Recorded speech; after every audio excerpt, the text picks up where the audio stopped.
How would you feel if your fiancé ended your 3-year relationship with a 4-sentence email? Olivia thought she had it all: a thriving career, a beautiful apartment, and a fiancé she believed was her soulmate. But one Tuesday morning, Chad shattered everything with a cowardly email sent just 32 days before their wedding. No explanation, no remorse. But Chad didn't know Olivia wasn't as naive as he thought. She had already uncovered his lies, his secret plans, and the woman he had been seeing behind her back. He thought he could walk away without consequences. He was about to learn just how wrong he was. Stay tuned to see how Olivia turns the tables, and don't forget to subscribe for more unforgettable stories. That was the entire email from Chad, sent at 6:47 a.m. on a Tuesday morning, exactly 32 days before our wedding. I stared at my phone screen, my coffee growing cold beside my laptop as my world tilted sideways. 3 years together, 8 months of engagement, and hundreds of I love yous, all dismissed in 4 sentences. My name is Olivia Reynolds. I'm a 30-year-old interior designer in Boston. Until that morning, I thought I was living the dream successful career. Beautiful downtown apartment, engaged to a man I believed was my soulmate. Chad and I met at a charity gala where his investment firm was a major donor. He swept me off my feet with his charm, intelligence, and what I thought was genuine kindness. Looking back, I should have seen the signs much earlier. The expensive gifts he couldn't quite afford. The late-night work meetings that left his collar smelling of unfamiliar perfume. The way he'd get defensive whenever I questioned unusual charges on our joint account. But love has a way of making you ignore the red flags, doesn't it? Even when they're waving right in front of your face. "Have you seen this?" I texted my best friend Sarah, forwarding Chad's email. Her response was immediate. "I'm coming over. Don't do anything yet." She found me still sitting at my kitchen island, surrounded by wedding invitation samples that had arrived that morning. The irony wasn't lost on me. "Join us in celebrating our love," printed in elegant gold foil, while my phone displayed the death certificate of our relationship. "What kind of coward breaks up over email?" Sarah's voice shook with anger. "After everything you've done for him." She wasn't wrong. I'd supported Chad through his temporary financial difficulties, helped him network for better clients, even agreed to postpone buying our own place so he could invest more in his business ventures. But here's what Chad didn't know: I wasn't as naive as he thought. For the past 3 months, I had been quietly documenting his suspicious behavior. The heirloom engagement ring he gave me? I'd already discovered it was a recent purchase from a luxury resale shop. I had sold it 2 weeks ago when I found lipstick on his dress shirt that he couldn't explain. The money from that ring was sitting in a separate account, waiting for… what? I hadn't been sure. Until now. The numbness was wearing off, replaced by something sharper, more focused. Chad thought he could simply email his way out of our life together. He was about to learn a valuable lesson about underestimating the wrong woman. The weeks leading up to Chad's email had been filled with signs I could no longer ignore. The hushed phone calls taken in the hallway. The business dinners at restaurants that just so happened to be closed those nights. The big conferences that mysteriously never appeared on his company's calendar. Each lie had been like a tiny stone in my shoe, irritating but not quite painful enough to make me stop walking. I had met Chad's parents several times, both of them beaming with pride over their only son. His mother, Susan, had taken me wedding dress shopping, tearing up as I tried on a lace gown that cost more than my first car. His father, James, had pulled me aside at our engagement party, telling me how happy he was that Chad had finally found the one. Now I wondered, did they know about their son's double life? Or had they been fooled just as I had? Looking back, the changes had started around March. Chad began working late, claiming his firm was handling a big merger. But one night, I ran into his colleague Scott at the grocery store. "Merger?" Scott had repeated, eyebrows knitting together. "We haven't had any major deals since January." The confusion in his voice had been clear. When I mentioned it to Chad later that night, he didn't even flinch. Instead, he turned it around on me, accused me of spying on him, made me feel like the one who was breaking trust. I should have walked away then. But I didn't, because love makes you ignore the red flags until the day they're wrapped around your throat. That night I couldn't sleep. While Chad snored beside me, I opened his laptop, something I'd never done before. His password was still my birthday, which should have been touching, but now felt like laziness. What I found made my stomach churn. Emails to real estate agents about viewing properties in Chicago, searches for jobs in the Midwest, and most telling, dozens of messages to someone named Ashley. "I can't stand the guilt anymore," one email read. "A deserves better than this, but I can't help how I feel about you." The timestamp showed 3:00 a.m., sent on a night he'd told me he was working late at the office. That's when I decided to sell the ring. I remembered how proud he'd been giving it to me, spinning a story about his grandmother wearing it through 50 years of marriage. The truth came out when I had it appraised. It was barely 2 years old, purchased from an upscale consignment shop. The $15,000 I got for it felt like insurance, protection against whatever storm was coming. Sarah's voice pulled me back to the present. "Earth to Olivia," she said, waving her hand in front of my face. "What do you want to do about the vendors? The venue deposit?" I took a deep breath, my mind surprisingly clear. "First, I need to make a phone call," I said, pulling up the contact information for Jake Hayes, a private investigator recommended by a client. "Then we're going to find out exactly who this someone better is." Meeting Jake Hayes felt surreal. His office was nothing like the dim, smoky spaces you see in movies. Instead, it was modern, bright, and professional. He listened intently as I laid out what I knew, taking notes on a sleek tablet. "So, this joint account," he said, gesturing at the bank statements I'd brought. "These charges here, $4,800 at the Peninsula Hotel, $3,200 at Tiffany's, none of these were for you?" "Not a single one," I replied, my voice steadier than I expected. "And they all happened on days he claimed to be at work conferences or client meetings." Jake nodded, his expression neutral but focused. "And you said he's planning something in Chicago?" "That's what his email suggested, but I only saw glimpses before I lost my nerve about snooping." I pulled out my checkbook. "I have $15,000. Dollars from selling the ring. Will that be enough?" "More than enough," Jake assured me. "I'll start with his financial records and recent travel patterns. Give me a week." That week felt like the longest of my life. I threw myself into work, grateful that interior design required enough focus to keep my mind occupied. My clients never suspected that their normally cheerful designer was tracking her fiancé's betrayal between choosing paint swatches and ordering custom furniture. Then Jake called. "Can you meet today?" His office felt smaller somehow as he spread photos across his desk. Chad entering high-end restaurants with a tall brunette, the same woman getting into his car, receipts for flights to Chicago, hotel stays, jewelry. "Her name is Ashley Winters," Jake explained. "She's a pharmaceutical sales rep. He met at a networking event last year. They've been seeing each other since March." March. The month everything started changing. "There's more," Jake continued, pulling out financial records. "Mr. Bennett has been living well beyond his means, credit card debt, personal loans, even some gambling debts. It seems he's been using your joint account to maintain appearances with both relationships." My hands shook as I looked through the evidence. Chad had spent thousands whining and dining Ashley while using my money to cover his tracks. The Chicago plans weren't just about love. He was running from debt collectors, planning to start fresh with Ashley in a new city.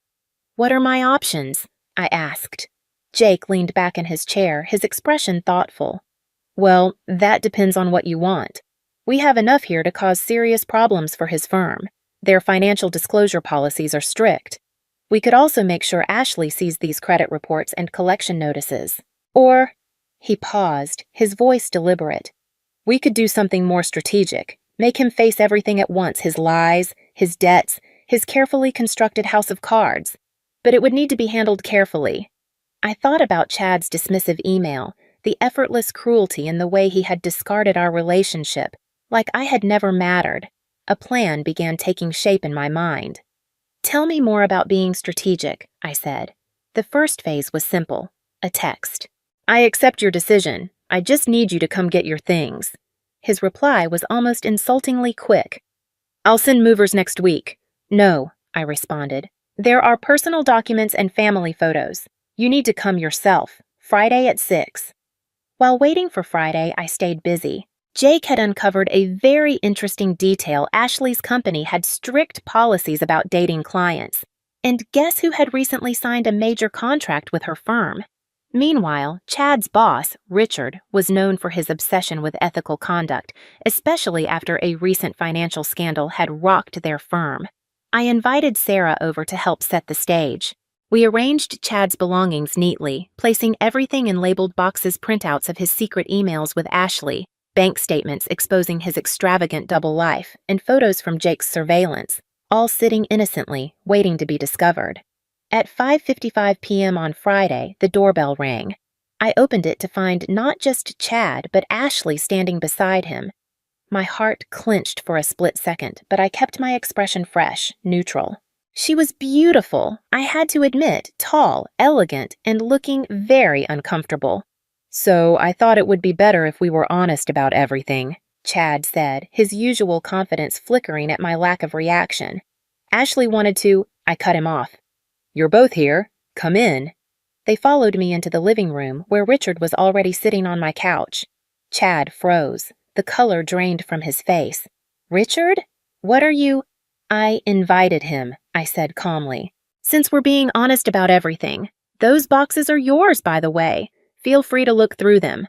Ashley was the first to reach for one, pulling out the credit reports and collection notices. Her perfectly polished composure cracked as she scanned the papers. "What is this?" she demanded, turning to Chad. "You said you were financially secure. You said—" "There's more," I interrupted, gesturing to the other boxes. "Like the records of how he used my money to fund your dates. And of course, documentation of how he violated his firm's financial disclosure agreements." I turned to Ashley, watching the realization sink in. "Oh, and your company might be interested in knowing how you've been dating a client." Richard stood, his face like a storm brewing. "Bennett, my office, 8 o'clock a.m., Monday." "This isn't what it looks like," Chad stammered, but Richard was already walking out. Ashley snatched her designer bag, shaking with fury. "You told me you were practically single, that she was just a convenient financial arrangement. You said—" Her voice broke. Tears spilled down her face as she turned and rushed out. And just like that, Chad's carefully constructed world collapsed. Chad stood alone in my living room, surrounded by evidence of his deceptions. "Olivia, please, I can explain everything." "No need," I said. "Your email was quite clear. You found someone better, remember? Although I'm not sure she thinks so anymore." Chad paced my living room, running his hands through his perfectly styled hair. "You had no right to do this," he sputtered, his composed facade crumbling. "You went through my private information, hired someone to follow me. Just like you had no right to drain our joint account buying gifts for Ashley." I kept my voice steady. "Or use my credit card points for your romantic getaways." He grabbed one of the boxes, rifling through documents. "This could ruin me," he said, his voice rising. "Richard is going to fire me. Ashley's company will blacklist me. How could you be so vindictive?" "Vindictive?" I laughed, but there was no humor in it. "You ended our 3-year relationship by email, Chad. You were planning to abandon me with wedding debt while you started fresh in Chicago, and I'm vindictive?" His expression shifted, trying to find the charming smile that had once made me weak in the knees. "Look, I know I handled things badly, but we can fix this. I'll break it off with Ashley. We can work something out with Richard. Just help me clean up this mess." "No, the same way you helped me plan our wedding while apartment hunting with another woman?" I pulled out my phone, showing him screenshots of his real estate searches. "Or the way you helped me pick out wedding invitations right after booking a romantic weekend with Ashley?" "That's different," he protested weakly. "I was confused. I made mistakes." "No," I said firmly. "A mistake is forgetting an anniversary or saying the wrong thing in an argument. You orchestrated an entire double life. You lied to everyone. Me, Ashley, your firm, even your parents." The mention of his parents made him flinch. "They know, by the way." I delivered the final blow. "I sent them copies of everything yesterday. Your mother called me this morning crying. She wanted me to tell you she's devastated, not just about Ashley, but about the gambling debts, the lying, all of it." Chad sank onto my couch, his expensive suit wrinkled, his face ashen. For the first time, I saw him clearly, not as the successful, confident man I'd fallen in love with, but as someone who'd built his entire life on deception. "What do you want?" he asked quietly. "Money? An apology? Name it." I walked to the door and opened it. "I want you to leave. Take your boxes. You'll need those documents for the meetings I'm sure are coming up. Your firm's HR department, Ashley's company's legal team, the debt collectors. They'll all want to talk to you." "Olivia, please." "Goodbye, Chad. I hope she was worth it." After Chad left, things moved quickly. Within a week, he'd lost his job. Apparently, Richard had been looking for a reason to let him go, and my evidence provided several. Ashley's company launched an ethics investigation, forcing her to resign. And those Chicago real estate agents? They weren't too happy when they learned about Chad's financial situation. I threw myself into work, grateful for understanding clients and endless design decisions that needed my attention. But late at night, when my apartment felt too quiet, doubts would creep in. Had I gone too far? Was I just as bad as him, plotting revenge instead of walking away? Then I'd remember his email, 4 cold sentences dismissing our entire relationship, the countless lies, the money he'd spent on Ashley while telling me we needed to budget carefully for our future. A month after the confrontation, I met Jake for coffee to close out his investigation. "I thought you'd want to know," he said, sliding a folder across the table. "Chad's moved back in with his parents in New Hampshire. His father is trying to help him sort out the debt situation, but it's worse than we initially thought. The gambling wasn't just casual. He has some serious markers out there." I nodded, uncertain of what to feel. "And Ashley took a job in California.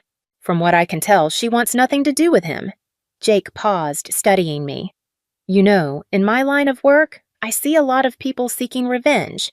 Most of them go about it all wrong, letting anger drive them to actions that only hurt themselves in the end. But you simply exposed the truth. Everything that's happened to him is a direct result of his own choices. Sometimes the truth is the best revenge."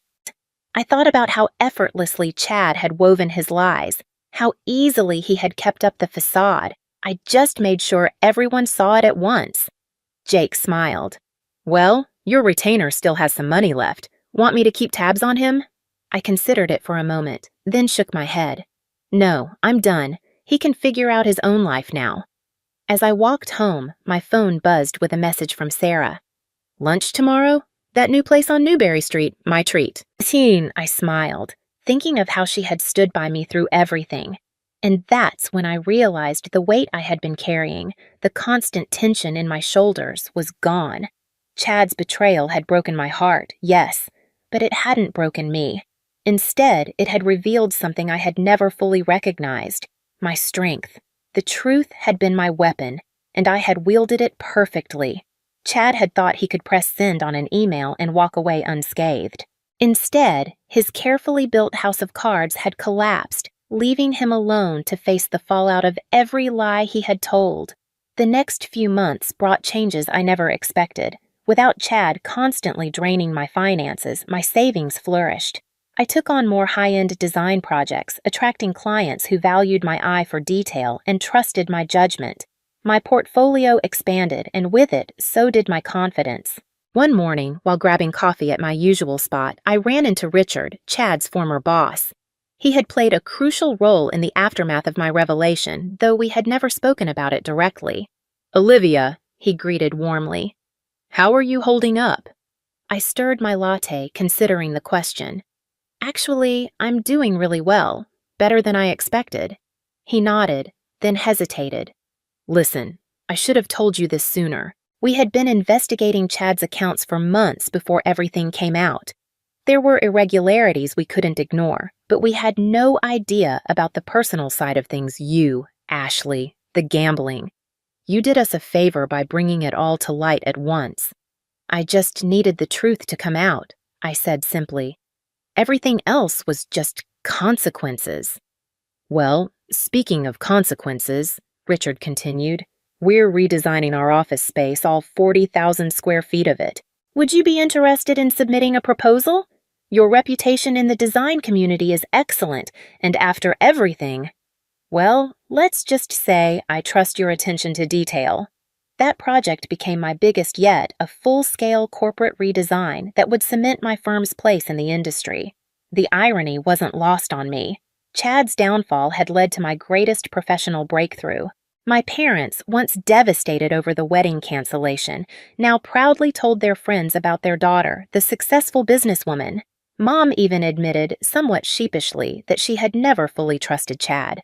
Something about him was too polished, she confessed one evening, like he was trying too hard to be perfect. I had once thought my world would collapse without him. Instead, I had built something stronger, something real. Chad's absence didn't leave an empty space in my life. It made room for something better. Sarah convinced me to start dating again. Though I was hesitant, not everyone is hiding a secret life, she insisted, and now you know the red flags to watch for. She was right about the red flags. I found myself noticing things I might have overlooked before. Inconsistencies in stories, subtle manipulations, the way some men talked about their exes. Each observation felt like a small victory, proof that I'd learned from my experience rather than being broken by it. The last ties to Chad unraveled slowly. His mother called one last time, apologizing again for her son's behavior and returning a family necklace I'd left at their house. I donated all the wedding items we'd collected. No point in keeping reminders of a bullet dodged, the save-the-date cards, the venue deposit, the carefully chosen color swatches.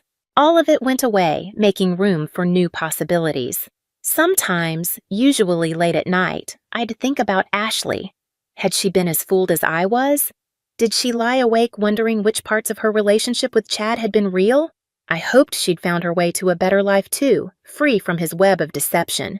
The engagement ring money, my inadvertent escape fund, turned out to be seed money for expanding my business. I hired 2 junior designers and moved into a proper office space. Every time I signed a new client contract or approved a design concept, I thought about Chad's dismissive email. He thought he was ending my story, but really he just freed me to write a better one. Almost a year after Chad's email, I received an unexpected message from Ashley. She was back in Boston briefly and wanted to meet. I agreed, more out of curiosity than anything else, and we arranged to meet at a quiet cafe away from the business district. She looked different from that day in my apartment, less polished but somehow more real. She'd cut her long hair into a practical bob and traded her designer clothes for simple business casual. We ordered coffee and sat in awkward silence until she finally spoke. "I've been wanting to thank you," she said, turning her cup slowly. "Not just for exposing Chad, but for doing it the way you did, all at once, with everyone present." It was humiliating at the time, but it was like ripping off a bandage, painful but quick. I nodded, understanding exactly what she meant. "How are you doing now?" "Better, much better. The job in California was a fresh start. I'm dating someone new, an architect. He's real, no hidden life, no secret debts, just an honest man who actually cares." She paused. "I heard through mutual friends that Chad tried to contact you." He did," I confirmed, remembering the desperate voicemails and emails that had started arriving about 6 months after the confrontation. "I never responded." "Me neither," Ashley said. "Though he tried hard enough, sent flowers to my office in San Francisco, called my parents, even tried to reach me through LinkedIn." She shook her head. "It's like he still doesn't get it. He's not sorry for what he did. He's just sorry he got caught." We talked for almost 2 hours, filling in the gaps in each other's stories. Her version of Chad had been completely different from mine. He'd played the role of a successful, single businessman, telling her his long hours were due to building his own investment portfolio. He'd even hinted at marriage, all while planning a wedding with me. "You know what the strangest part is?" Ashley said as we prepared to leave. "In all the time we dated, he never once let me see his place. Always had an excuse. Renovations, bad timing, nosy roommate. Now I know why."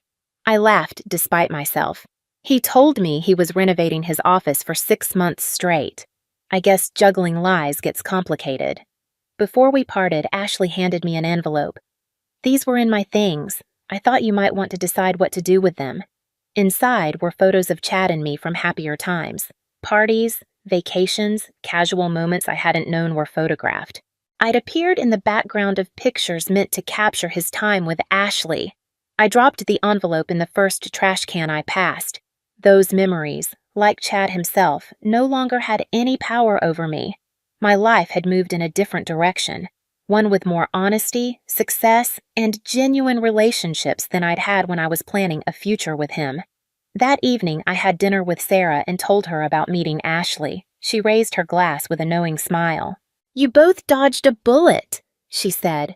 "Here's to seeing through the lies and coming out stronger." I clinked my glass against hers, thinking about how far I had come. "Here's to knowing your own worth," I added, "and never settling for less."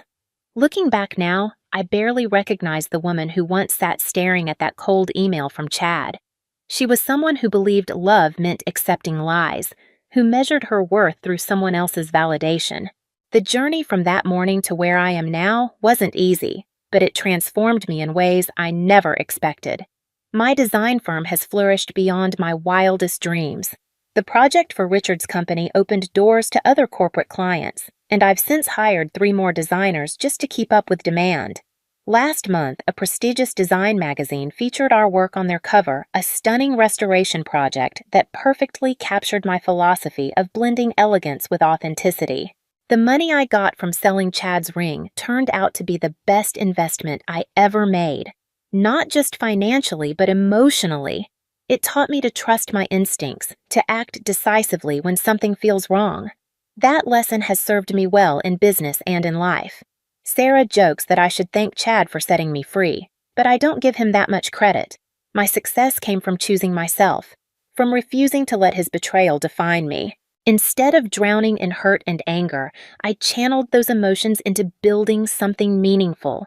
Sometimes new clients notice the faint, ring-shaped tan line still visible on my finger. I used to feel embarrassed, but now I tell them the truth. It's a reminder of the moment I chose truth over comfortable lies, strength over safety, and self-respect over settling. That fading mark doesn't symbolize loss. It represents everything I gained. My independence, my confidence, and most importantly, my belief in myself. Last week, I met a new client at the same restaurant where Chad had once proposed. As I waited for her to arrive, I caught my reflection in the window, confident, successful, at peace.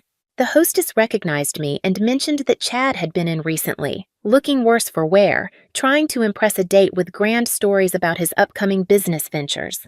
Some things never change, but I have. The woman who once twisted herself into knots trying to understand his lies now runs a thriving business built on transparency and trust. The engagement ring money that was meant to bind me to him instead set me free. Sometimes the universe has a sense of humor that way. Sarah keeps telling me I should write a book about my experience, but I don't think that's necessary. Instead, I share my story with other women who come to me feeling trapped or betrayed. I tell them what I wish someone had told me, that sometimes the worst thing that happens to you can lead to the best version of yourself. I still believe in love, but now I know that real love should never require you to compromise your integrity or silence your instincts. Real love builds you up. It doesn't tear you down. It's based on truth, not carefully constructed lies. The tears and heartbreak of that Tuesday morning email feel like another lifetime now. In choosing to fight back with truth instead of sinking to Chad's level of deception, I found my own strength, and that, more than any revenge, has been the sweetest victory of all. What do you do when the man you planned to marry reduces your entire relationship to 4 sentences in an email? Do you drown in heartbreak, or do you take control and expose the truth? Olivia spent years believing in a man who built his life on deception. Chad thought he could slip away quietly, leaving her with the emotional wreckage while he started fresh. But what he never expected was that Olivia had already unraveled his lies, his double life, his hidden debts, his carefully curated illusions. And when she set the stage for his downfall, he walked straight into it. She didn't seek revenge. She simply let the truth speak for itself.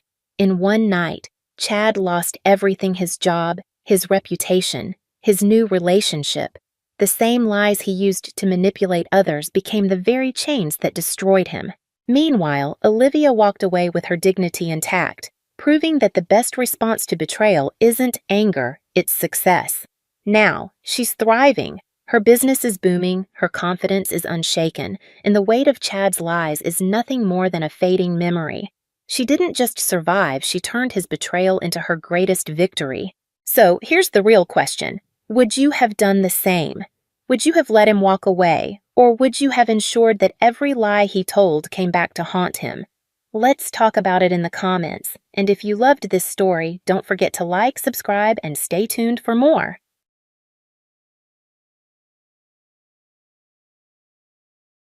Leaving work early, I couldn't shake off a nagging feeling of dread. As I, Laura Bennett, a 28-year-old part-time marketing assistant, approached my home, the unease grew. My mind was racing, but I brushed off the anxiety as a side effect of not feeling well. Little did I know that my world was about to be turned upside down. Stepping into the silent house, I felt the atmosphere shift. The home I shared with my husband Daniel felt unfamiliar, almost hostile. Driven by an inexplicable instinct, I found myself tiptoeing towards the back room where muffled voices broke the eerie silence. My heart pounded against my chest, a sense of impending doom taking hold. I hesitated at the door, my hand trembling as I reached for the knob. The voices became clearer, a man and a woman, intimately engaged in conversation. Pushing the door open just a crack, I peered inside. The sight that greeted me was like a punch to the gut. Daniel, my husband of 3 years, was entwined with a younger woman. Their laughter and affectionate whispers were a stark contrast to the coldness and distance that had crept into our marriage. I stood there, frozen, as Daniel's words sliced through the last threads of trust I had clung to. "Marrying Laura was a mistake," he said, his voice laced with contempt. "Young and beautiful is what I deserve. Isabel, you make me feel alive." Tears welled up in my eyes, but I fought them back. This was not the time for weakness. I needed to be strong, to think clearly. Quietly, I closed the door and retreated, my mind racing with the betrayal I had just witnessed. It wasn't just the affair that hurt. It was the realization that the man I loved saw me as nothing more than a mistake. As I made my way to the living room, a plan began to take shape in my mind. I needed evidence, something concrete to expose them for what they were. It wasn't about revenge, it was about justice. No, who was I kidding? It was about both. I knew I had to be careful, to play my cards right. Daniel was a lawyer, cunning and persuasive. I couldn't confront him without solid proof, so I decided to gather evidence of his infidelity. It was time for me to step out of the shadows and take control of my life. In the days that followed, I became a silent observer in my own home, collecting pieces of their betrayal. Text messages, late-night calls, the subtle changes in Daniel's behavior, everything was a clue, a piece of the puzzle I was putting together. I was no longer the trusting, naive wife. I was a woman on a mission, a woman wronged, ready to strike back. As I lay in bed each night, planning my next move, I realized this was more than just about exposing Daniel and Isabel. This was about reclaiming my life, my dignity.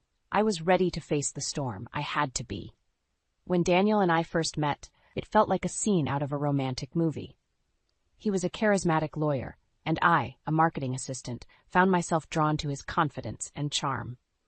Our courtship was a whirlwind, filled with laughter, deep conversations, and promises of a future together. We married within a year, a decision that seemed right at the time, but now felt like a hasty mistake. Our married life began like a dream. Daniel was attentive, caring, and seemed genuinely interested in my life, but as the months passed, the facade began to crumble. He became more absorbed in his work, often returning late, and our conversations dwindled to mundane exchanges. One evening, as we sat in silence over dinner, I attempted to bridge the growing gap between us. "Daniel, we barely talk anymore. Is everything okay at work?" I asked, reaching for his hand. He withdrew his hand and replied coldly, "Work is fine, Laura. I'm just tired. You wouldn't understand the pressure I'm under." His words stung, creating a rift that only grew with time. As Daniel's detachment increased, so did my workload at home and the office. I tried to compensate for his absence by keeping the house perfect and excelling at my job, hoping it would bring back the man I fell in love with. Then came the day that marked the beginning of the end. Daniel, in a rare moment of candor, shared his thoughts on our marriage. "Laura, you know I love you, but I feel like you're not pulling your weight financially. I'm carrying the burden of our expenses, and it's not fair." His words felt like a slap. I had been contributing as much as I could from my part-time job, cutting back on personal expenses to support our household. But Daniel, I've been trying my best. I'm already stretched thin between work and home, I protested. Daniel scoffed. Your best isn't good enough. Maybe if you worked harder or got a better job, we wouldn't be in this situation. His dismissive attitude left me reeling. I thought of the late nights, the unending household chores, and the sacrifices I had made for our marriage. It was clear that my efforts and my love were not enough for him. That night, I lay awake, contemplating our relationship. The man I married, the man I thought would be my partner in life, had become a stranger. His words echoed in my head, a constant reminder of the growing void between us. The seeds of doubt and resentment took root, setting the stage for the inevitable confrontation that would change everything. The days following that conversation felt like walking through a minefield. Daniel's indifference towards me grew, and with it my sense of isolation. I started to dread his return home each evening, not knowing which version of him I'd face, the cold, distant husband, or the one who saw me as a financial burden. One particularly tense evening, Daniel arrived home earlier than usual. I greeted him with a cautious optimism, hoping for a semblance of the warmth we once shared. "You're home early, is everything okay?" I asked. Daniel's response was curt, his eyes void of any warmth. "I left early to talk about something important. We need to discuss our finances again." His tone was not inviting a conversation, but demanding a resolution. I felt a knot form in my stomach. "What about our finances?" I inquired, trying to keep my voice steady. "It's about the mortgage, Laura. I'm not okay with shouldering most of the burden. You need to contribute more." His words were like daggers, undermining my efforts and sacrifices. I couldn't contain my frustration. "I'm already giving nearly all of my income towards the mortgage, Daniel. How much more do you expect me to contribute?" My voice was a mix of anger and desperation. Daniel leaned back, his expression one of annoyance. "That's not enough. You should consider increasing your work hours or finding a higher-paying job. Being cooped up at home isn't good for anyone." His suggestion hit me like a wave of ice-cold water. "Increase my work hours? I'm already struggling to balance my job with the housework you leave entirely to me." Daniel stood up, his demeanor turning hostile. "That's your job, Laura. I'm out working all day, earning for us. It's only fair you take care of the house, and frankly, you're not even doing a great job at that." I was stunned into silence. His words were not just hurtful. They were a complete dismissal of everything I had been doing for us, for our home. It was clear that in his eyes I was failing at being a wife, a partner. As he walked away, leaving me standing there, a mix of hurt and anger bubbling inside me, I knew something had to change. I couldn't continue living like this, constantly demeaned and undervalued. The man I married was gone, replaced by this cold, unfeeling stranger. That night, as I lay in bed, the weight of his words crushing me, I realized that my marriage was not just strained, it was broken, and I was the only one trying to fix it. It was time to stop. It was time to start thinking about myself, about my worth. And most importantly, it was time to start planning my escape from this toxic relationship. The days blurred together in a haze of resentment and disbelief. Daniel's demands and coldness continued, each word chipping away at the last remnants of our marriage. Then, one fateful day, I stumbled upon a truth that would change everything. I arrived home from work, expecting the usual empty house, only to find Daniel's car in the driveway. Confused, I entered quietly, only to hear laughter from the living room, a sound so rare in our home nowadays. Peering around the corner, my heart stopped. There was Daniel, cozy and relaxed, with Isabel, the same woman I had seen him with that day. Suppressing the urge to confront them, I retreated to the kitchen, my mind racing. This was no casual visit. The intimacy between them was palpable, undeniable. And then it hit me. Isabel wasn't just a fling, she was a full-blown affair. Later that evening, after Isabel had left, I faced Daniel. "Who is Isabel, really?" "She seems more than just a friend," I asked, my voice steady despite the turmoil inside. Daniel's reaction was swift and dismissive. "She's just a colleague. Don't make a big deal out of it, Laura." But I knew better. The way he avoided my gaze, the tension in his voice, it was all too clear. Daniel was lying, and I was done being the fool. That night, I lay in bed, my mind made up. I needed proof of his betrayal. something concrete to expose him and free myself from this sham of a marriage. My plan was simple, yet risky. I would record their encounters, gather evidence of the affair. Over the next few weeks, I became a shadow in my own home, watching, waiting. The opportunity came sooner than expected. One afternoon, I returned home to find them together again. This time, I was prepared. With my phone discreetly positioned, I recorded their intimate conversation, their plans, their betrayal. As I listened to the recording later, a mix of sorrow and rage washed over me. But there was also a sense of empowerment. I had the evidence I needed. It was time to act, to end this farce and reclaim my dignity. With each step of my plan, a sense of clarity and determination grew within me. This was not just about revenge, it was about justice. For too long I had been a spectator in my own life, but no more. I was ready to face Daniel and Isabel, to expose their deceit. It was time for them to face the consequences of their actions. Armed with the evidence of Daniel's infidelity, I felt a newfound strength. It was no longer about salvaging a broken marriage, it was about exposing the truth and getting justice. But first, I needed an ally, someone who would be as impacted by this revelation as I was. My opportunity came unexpectedly. While going through Daniel's phone one evening, I discovered that Isabel was not only married, but her husband, James, was a prominent client of Daniel's firm. This was more than just personal. It was a professional bombshell that would have far-reaching consequences. I contacted James, introducing myself as Daniel's wife, and requesting a meeting under the guise of discussing an urgent matter about our spouses. We met at a quiet cafe, away from prying eyes. The look on James's face when I revealed the affair was a mixture of shock, anger, and betrayal. James's reaction was visceral. "Isabel and your husband?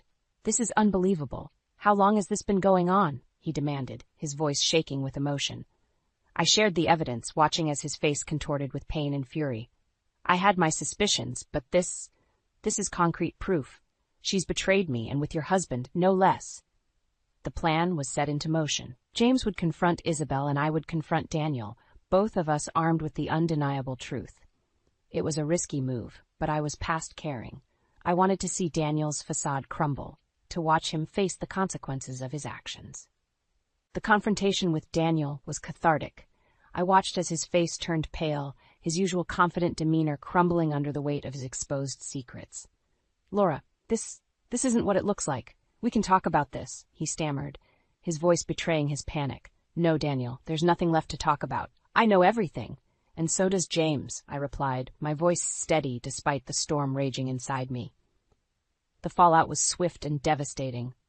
James filed for divorce and cut all personal and professional ties with Daniel. Isabel's world came crashing down, and Daniel's career took a massive hit.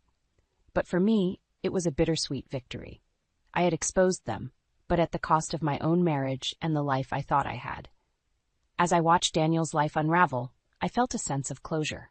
It was a harsh lesson, but one that freed me from the chains of a loveless marriage. I was ready to move on, to rebuild my life on my terms. In the aftermath of the confrontation, the reality of my situation began to sink in. I watched as Daniel's meticulously constructed world fell apart.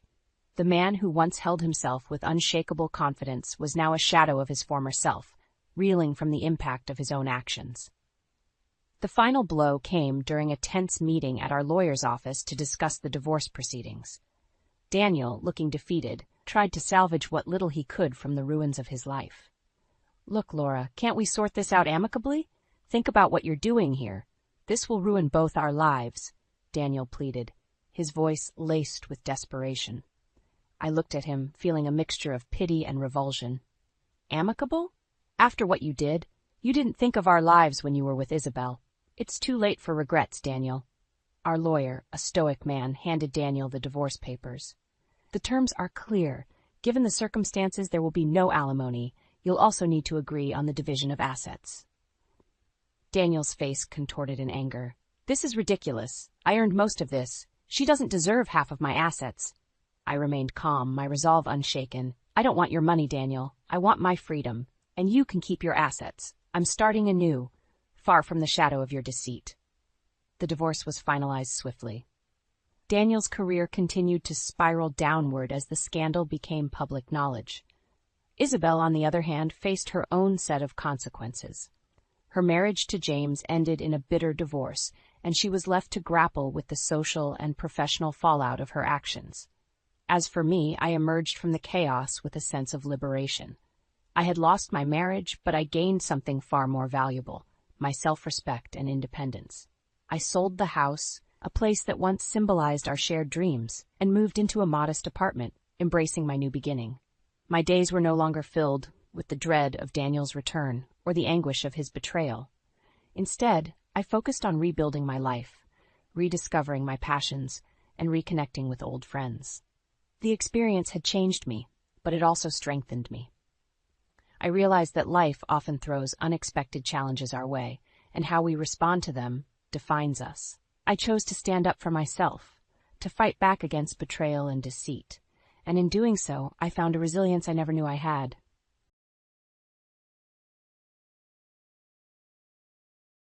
As I stood in our living room, watching Richard pace, a sense of dread washed over me. This was the morning we were supposed to embark on our 30th anniversary trip, a journey that promised to rekindle the flame in our marriage that had been flickering out over the years. But Richard, my husband of 3 decades, was a picture of anxiety and distance, not the excited partner I had expected. "Richard, is everything okay? You seem preoccupied," I asked, my voice laced with concern. It was unlike him to be so distracted, especially today. He stopped pacing and turned to me. His eyes, once a source of warmth and comfort, now evaded mine as if hiding a painful secret. "Elaine, I need to tell you something," he began, his voice devoid of its usual tenderness. "I can't make the trip. Something urgent has come up at work, and I need to handle it." The words hit me like a cold wave. "On our anniversary? Can it wait?" I couldn't mask the disappointment in my voice. This trip was more than just a vacation. It was supposed to be a new beginning for us. Richard's response was curt, a sharp contrast to his normally considerate demeanor. "Business doesn't wait. You know how it is," he said almost mechanically. "But we've been planning this for months, Richard. Can it be postponed?" I pressed on, hoping for some indication that he shared my disappointment. "It's not negotiable, Elaine." His tone was firm, leaving no room for discussion. "I expect you to understand." Understand? How could I? I watched in silence as Richard hurriedly grabbed a few essentials and left, the door closing with a finality that felt symbolic. The man who had promised to grow old with me was now a stranger, his actions shrouded in mystery. Once alone, my mind raced with confusion and suspicion. This wasn't like the Richard I knew. The man who once couldn't wait to spend time with me now seemed to find any excuse to be away. Determined to unearth the truth, I went to our bedroom and started searching through his things. It was unlike me to pry, but the gnawing doubt left me no choice. Then, amidst his neatly folded shirts and socks, I found it, a small, crumpled receipt from a high-end jewelry store. My hands trembled as I unfolded it, revealing an expensive purchase made just a week ago. A necklace, luxurious and elegant, and certainly not for me. I hadn't received a gift from Richard in years. My heart raced as I pieced together the painful puzzle. Richard was having an affair. A wave of emotions crashed over me. Betrayal, anger, sadness. I realized I couldn't let this pass unchecked. Richard had to answer for his deceit, and I was going to make sure of it. The trip might have been canceled, but my journey to confront the truth and demand accountability from the man I thought I knew had just begun. The house felt eerily silent after Richard left. I sat at the dining table, the crumpled receipt from the jewelry store in front of me.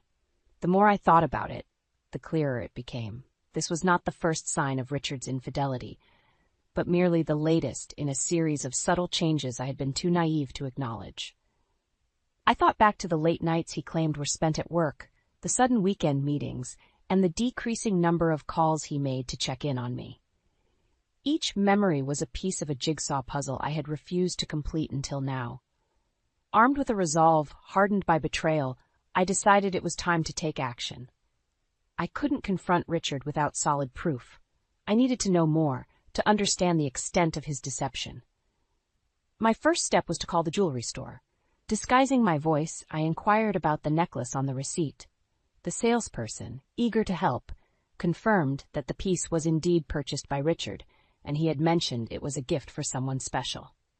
My heart sank at those words. Next, I turned to Richard's phone records. I knew it was an invasion of privacy, but the trust that once held our marriage together had already been shattered. Scrolling through his call history, I saw numerous calls to a number I didn't recognize, often late at night or early in the morning. I jotted it down, my mind racing with anger and hurt. The following day, I followed Richard. I felt like a character in a cheap detective novel, but desperation drove me. I watched from a distance as he met with a young woman, half his age, at a cafe. They laughed and talked with a familiarity that twisted the knife in my heart. I took photos as proof, each snapshot a testament to his betrayal. That evening, when Richard returned home, acting as if nothing was amiss, I confronted him. "Richard, who is she?" I demanded, my voice steady despite the turmoil inside. He looked at me, confusion clouding his face. "Who are you talking about, Elaine?" "Don't play dumb, Richard. The woman you were with today, the one you bought the necklace for." I threw the photos on the table in front of him. Richard's face went pale, but he quickly regained his composure. "Elaine, you're being paranoid. She's just a colleague from work." "A colleague?" I scoffed. "I'm not a fool, Richard. I've seen the way you two are together. It's clear you're having an affair." Richard's expression hardened. "You've been spying on me? Invading my privacy?" "Yes, I have. Because you've been lying to me." "How long has this been going on, Richard?" He averted his gaze, his silence confirming my suspicions. Rage and disappointment battled within me. This was the man I had built a life with, and he was treating our marriage like it was nothing. "I want the truth, Richard. I deserve that much," I said, my voice breaking. Richard finally met my gaze, his eyes cold and detached. "Fine. You want the truth? Yes, I've been seeing her. It started a few months ago. Happy now?" His words were like daggers, each one piercing through the remnants of the trust and love I had for him. I felt a surge of anger, but beneath it there was an overwhelming sense of betrayal. "How could you do this to us, Richard, to me?" My voice trembled, barely containing the hurt. "Was our marriage, our life together, just a joke to you?" Richard sighed, a mixture of frustration and indifference. "It's not that simple, Elaine. You wouldn't understand." "Try me," I challenged, fighting back tears. "Make me understand why you threw away 30 years for a fling." He shrugged, his nonchalance fueling my anger. "Things change, Elaine. People change. What we had, it's not the same anymore." I stared at him, incredulous. This was not the man I married, not the partner I had loved and trusted. He was a stranger wearing Richard's face. "Is that all I get? A cliché? No remorse, no apology?" I asked, my voice rising. Richard remained silent, his lack of response speaking volumes. I knew then that our marriage was beyond repair. The man before me was not the one I had vowed to spend my life with. He had chosen his path, and it was time for me to choose mine. "I want a divorce, Richard," I said, the words feeling both terrifying and liberating. Richard looked at me, finally showing a flicker of emotion. "You're serious?" "More than I've ever been. I can't be with someone who has so little respect for me, for what we built together." My decision was firm, born out of pain and betrayal, but also out of a newfound strength. Richard didn't argue. He knew as well as I did that there was no going back from this. That night, I lay in bed, the weight of my decision heavy on my heart. I had lost the man I loved, but in the process, I had found a part of myself that I didn't know existed. A part that was strong, resilient, and ready to face a new beginning. The morning after confronting Richard about his affair, I woke up feeling like I was in the middle of a nightmare. The comfort of our bedroom now felt like a hollow shell of the life we had built together. I sat up, knowing that today was not just another day. It was the day I would start taking control of my life. As I made coffee, the silence of the house was deafening. Richard had spent the night in the guest room, a symbolic distance that spoke louder than words. I knew I had to plan my next steps carefully. It wasn't just about ending my marriage, it was about reclaiming my dignity. When Richard finally emerged, he looked like a man defeated, his usual confident demeanor replaced by a sullen resignation. "Elaine, about yesterday," he began, his voice trailing off. "What about it, Richard? You admitted to your affair. What more is there to say?" I cut him off, not interested in any excuses he might have. "I never intended to hurt you," he said, looking down at his feet. I laughed. a bitter, scornful laugh. You didn't intend to hurt me? What did you think would happen, Richard? Did you think I'd never find out? Or did you just not care? He didn't answer, and in his silence, I found my resolve strengthening. You know what, Richard? It doesn't matter. Your intentions don't change what you did. I want a divorce, and I want it as soon as possible. Richard finally looked at me, a flicker of panic in his eyes. Elaine, please, let's talk about this. We can go to counseling. We can try to work this out. Counseling? Now you want to try? It's too late for that, Richard. You made your choice, and now I'm making mine. I could see the realization dawning on him that I was serious. For years I had put his needs before mine, forgiving his shortcomings and overlooking his flaws. But not anymore. Elaine, I'm sorry, he finally muttered. Sorry doesn't change what you did. It doesn't erase the betrayal, I said, my voice steady, even though inside I was crumbling. I spent the day consulting a lawyer and making plans for my future. I was determined to not let Richard's actions define the rest of my life. I would start fresh, no matter how daunting that seemed.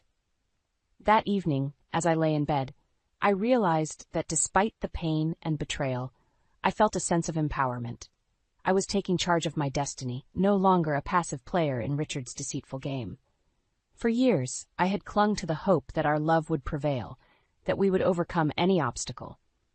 But now I saw the truth. Our marriage was a facade, one that Richard had shattered with his infidelity. As I stared at the ceiling, lost in my thoughts, the door creaked open. Richard stood there, a mix of defiance and desperation in his eyes. Elaine, we need to talk about how we're going to handle this. The divorce, I mean. I sat up, steeling myself. Handle it? You'll hear from my lawyer. That's how we'll handle it. Elaine, be reasonable. Think about what you're doing. We can sort this out without lawyers, without making it messy, he pleaded. Reasonable? I echoed, incredulous. You cheat on me, lie to me, and now you want me to be reasonable? It's beyond that, Richard. You made it messy the moment you decided to betray our vows. He took a step forward, his hands reaching out as if to find some connection, some remnant of the love we once shared. I know I messed up, but we've been together for 30 years. That has to count for something. It did count for something, Richard. It counted for everything, until you threw it away. 30 years, and you decided that wasn't enough, I said, my voice laced with a mix of sorrow and indignation. Richard's face fell, the reality of the situation finally sinking in. So that's it then? You're just going to throw away everything we had? Throw away? No, Richard, you threw it away. I'm just picking up the pieces, I replied, my resolve unwavering.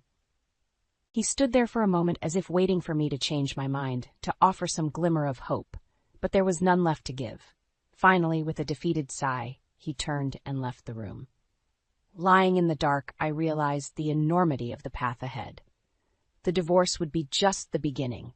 There would be challenges, heartaches, and moments of doubt, but there would also be freedom, a chance to rediscover who I was before Richard, before the lies and betrayal. As I drifted off to sleep, a single thought echoed in my mind. I would not only survive this, I would emerge stronger, forged by the fire of betrayal, and tempered by the resolve to never again be anyone's victim. The days following my decision to divorce Richard were a whirlwind of activity. I met with my lawyer, discussing the best strategy to ensure I came out of this marriage with what I deserved. The hurt from Richard's betrayal still lingered, but it was now accompanied by a burning desire for retribution. One afternoon, as I was sorting through some financial documents, I stumbled upon something that made my blood run cold. There, hidden amongst bank statements and bills, were receipts and documents for a luxury apartment, one that Richard had rented in the city. Rage boiled within me as I realized that this was where he had been taking her, his mistress. This wasn't just a fleeting affair. He had invested time, money, and effort into this deception. I knew then that my retribution needed to be more than just emotional. It needed to hit Richard where it hurt him the most, his pride and his wallet. With meticulous planning, I began my campaign. I reached out to some mutual friends and subtly revealed Richard's infidelity. I watched as the news spread, tarnishing the reputation he had so carefully built. The man who prided himself on his status in our social circles was now the subject of pity and disdain. But I didn't stop there. I made sure that every detail of our divorce proceedings highlighted his infidelity and financial duplicity. My lawyer, skilled in unraveling complex marital finances, ensured that Richard's hidden assets were brought to light. During one particularly tense meeting, Richard sat across from me, his face a mask of controlled anger. "You're dragging my name through the mud, Elaine. Is this really necessary?" I met his gaze, my voice steady. "Necessary? Richard, you made a mockery of our marriage. This is the consequence of your actions." He clenched his jaw, his hands forming tight fists. "You're going to regret this. I'll make sure of it." His threat was meant to intimidate me, but I had grown immune to his manipulations. Regret? The only thing I regret is not seeing who you truly were sooner. As the divorce proceedings dragged on, Richard's true nature became increasingly evident. He tried to hide assets, dodge alimony payments, and smear my character. But each attempt only strengthened my resolve to see this through, to ensure he faced the consequences of his betrayal. The day the divorce was finalized, I felt a weight lift off my shoulders. I had won a significant portion of our shared assets, and Richard was ordered to pay a substantial amount in alimony. But more than the financial victory, it was the knowledge that I had stood up to him, that I had not let his betrayal define me, that felt like my greatest triumph. As I walked out of the courtroom, I knew that this was just the beginning of my new life. A life where I was no longer bound to a man who had shown me nothing but deceit. A life where I could finally start to heal and move forward. With the divorce finalized, I found myself standing at the threshold of a new chapter in my life. The sense of liberation was overwhelming, yet daunting. For the first time in years, my future was mine to shape, free from Richard's deceitful shadow. As I began to rebuild my life, I realized that the marriage had taken more from me than I had admitted. My interests, passions, and friendships had been sidelined in my efforts to be the perfect wife to Richard. Now it was time to rediscover Elaine Thompson, the woman before the wife. I started by reconnecting with old friends, many of whom I had lost touch with during my marriage. As I shared my story, I found a network of support and understanding. Their indignation at Richard's actions and their admiration for my strength in facing him gave me a sense of vindication. One evening, over dinner with a group of close friends, the conversation inevitably turned to Richard and the aftermath of our divorce. "Elaine, you really showed him," exclaimed my friend Marissa, her eyes sparkling with a mix of amusement and respect. "He thought he could get away with it, but you turned the tables beautifully." I smiled, feeling a surge of pride. It wasn't easy, but it was necessary. I couldn't let him think he could betray me without consequences. "And the way you exposed his financial secrets. That was brilliant," added another friend, David. "He really underestimated you." Their words bolstered my resolve. I had not only stood up to Richard, but had also exposed him for who he truly was. The community's perception of him had shifted drastically, and he was no longer the respected figure he once was. However, the path to rebuilding my life wasn't just about settling scores with Richard. It was also about finding myself again. I enrolled in art classes, something I had always wanted to do but never had the time for. Each stroke of the brush on the canvas was therapeutic, a way of expressing the emotions I had bottled up for years. I also started volunteering at a local shelter, finding purpose in helping others. It was during these moments of giving back that I felt a true sense of fulfillment, a stark contrast to the hollow life I had lived with Richard. Yet, Richard's shadow still lingered. One afternoon, as I was leaving the art studio, my phone rang. It was Richard. I hesitated for a moment before answering, curious about what he could possibly have to say. "Elaine, we need to talk." Richard's voice came through, a hint of desperation in his tone. "Talk? About what, Richard? The divorce is final. There's nothing left to discuss," I replied, my guard up. "It's not about the divorce. I'm in a bit of a situation," he said, his voice faltering. I paused, a part of me feeling a twinge of curiosity. "What kind of situation?" I've made some bad investments. I'm in financial trouble, Elaine." "Serious trouble," he admitted, his voice barely above a whisper. I couldn't help but feel a sense of ironic justice. Richard, who had always prided himself on his financial acumen, now found himself in the pit he had dug for himself. "Richard, your financial issues are no longer my concern. You made your bed," I responded, my voice firm. I know, but I was hoping maybe you could help me out, just temporarily, he pleaded. The audacity of his request took me aback. After everything he had put me through, he had the gall to ask for my help. Help you? After you cheated, lied, and tried to hide your assets during the divorce?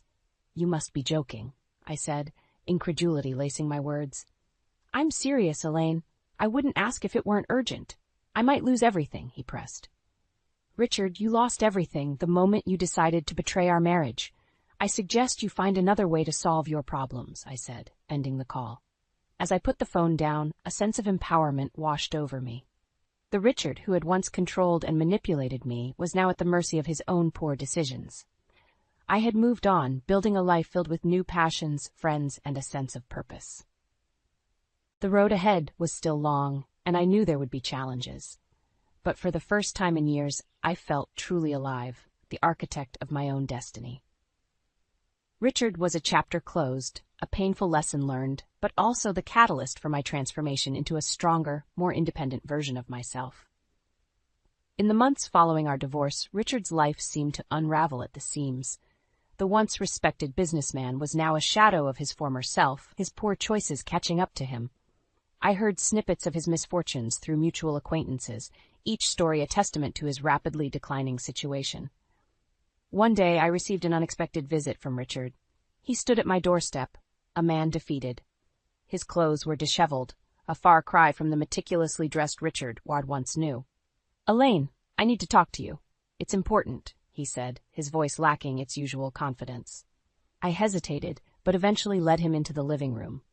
His presence in the house we once shared felt invasive, a reminder of a painful past.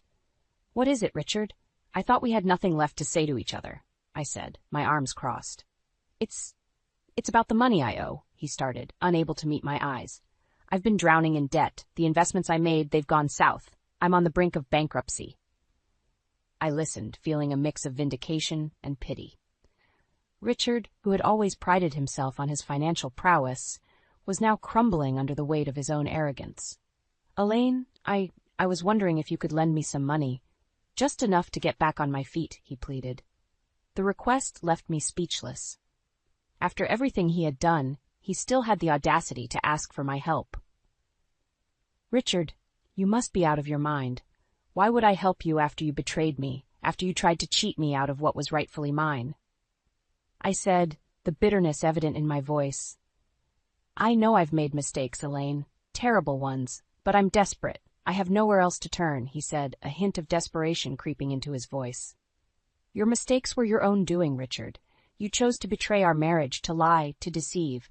You chose to live beyond your means, chasing after a life filled with greed and infidelity. It's not my responsibility to save you from the consequences of your actions, I replied, my resolve firm. Richard's face contorted with a mix of anger and desperation. So that's it? You're just going to watch me fall? You didn't seem to have any qualms watching our marriage fall apart. You made your choices, Richard. Now you have to live with them, I said, standing my ground. He looked around the room, a room that once symbolized our life together, now a symbol of his downfall. I never thought it would come to this. I thought I could handle everything. Thinking you could handle everything was your biggest mistake. You overestimated yourself, and now you're paying the price, I said, the finality in my voice signaling the end of our conversation. Richard stood up, a broken man. As he walked to the door, he turned to me one last time. I really did love you, Elaine, in my own way. I wish I could believe that, Richard. But love doesn't destroy, doesn't deceive. What you had for me wasn't love. Goodbye, Richard, I said, closing the door behind him. As I watched him walk away, a part of me felt sorry for the man he had become. But I knew that any sympathy for Richard was misplaced. He was the architect of his own downfall, a man who let his ego and desires lead him down a path of destruction. In that moment, I realized that my journey was not just about overcoming Richard's betrayal. It was about rising above it, about finding strength in adversity. I had not only survived the storm, but I had also emerged stronger, ready to face a future that was entirely my own making. Months passed since Richard's desperate visit, and my life had taken on a rhythm of peace and self-discovery. I had grown accustomed to the solitude and the freedom it brought. However, the last chapter of my story with Richard was yet to be written. One crisp autumn morning, as I tended to my garden, a task that had become a source of joy, I received a call from Marissa. "Elaine, have you seen the news?" Marissa's voice was tinged with disbelief. "No, what happened?" I asked, a sense of apprehension building inside me. "It's Richard. He's been arrested for embezzlement and fraud. It's all over the news," she said. I stood in silence, the phone almost slipping from my hand. The news was shocking, yet somehow it felt like an inevitable conclusion to Richard's self-destructive path. "Are you okay, Elaine?" Marissa asked, concern evident in her voice. I don't know. I need some time to process this," I replied, my mind racing. I spent the day in a daze, reflecting on the entirety of our shared history. Richard, the man I once loved and trusted, had fallen so far from the person I thought he was. His arrest was a stark reminder of the consequences of greed and betrayal. That evening, as I sat by the fireplace, a sense of clarity washed over me. Richard's downfall was not my doing, but the result of his own choices. I had moved on, building a life that was no longer overshadowed by his deceit. The next day, a letter arrived from Richard. His handwriting was shaky, the words of a broken man.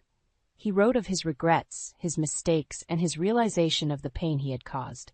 He asked for my forgiveness, not expecting redemption, but seeking some solace in his remorse. I read the letter several times, each reading bringing a wave of mixed emotions. In the end, I decided to not respond. Forgiveness was a journey, and I was not ready to embark on it, at least not for Richard. As I moved forward with my life, I found strength in the lessons I had learned. The pain of betrayal had been transformed into a resilience that guided me. I had found a sense of purpose in my passions and a community that valued and supported me. The final chapter of my story with Richard had closed, not with revenge, but with the realization that my happiness and peace were no longer tied to him or his actions. I had reclaimed my life, not as a victim of Richard's betrayal, but as a survivor, stronger and more self-assured. In the solitude of my garden, I found moments of reflection. The blooming flowers with their vibrant colors and resilience reminded me of my journey. Like them, I had weathered storms, but I had emerged more beautiful and robust. My story with Richard was a chapter of my past, a painful lesson in love and trust. But it was also a chapter that forged me into the person I am today, independent, strong, and content in my own skin. As I looked towards the future, I realized that my life was now a blank canvas, ready for new experiences, new joys, and new challenges. I was no longer defined by my past, but empowered by it. I had found a new sense of self, one that was not reliant on anyone else for validation or happiness. Richard's downfall, though tragic, served as a stark reminder of the consequences of living a life driven by deceit and selfishness. It reinforced my belief in living authentically, with integrity and respect for myself and others. In the end, the greatest revenge was not in seeing Richard fall, but in seeing myself rise. I had turned my pain into power, my betrayal into strength. My life was now my own, a beautiful testament to the resilience of the human spirit. As I closed the chapter on Richard and our shared past, I embraced the unknown future with open arms, ready to write new stories, create new memories, and live a life filled with purpose and joy.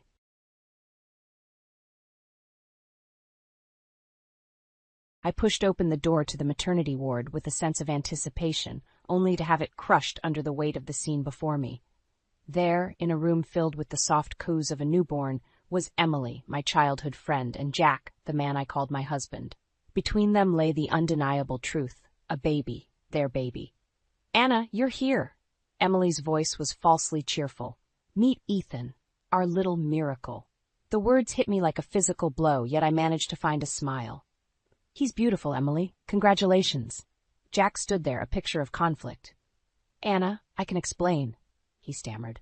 I held up my hand, stopping him mid-sentence. "No need, Jack. I think the situation speaks for itself." Emily's eyes gleamed with a mix of victory and spite. "We didn't plan this, Anna. These things just happen." The coldness in my chest spread as I looked at them, my life unraveling in front of my eyes. "Yes, things just happen," I echoed hollowly. Jack's eyes begged for understanding. "Anna, please, let's talk about this." I shook my head, the reality setting in. "There's nothing to discuss, Jack. You've made your choice."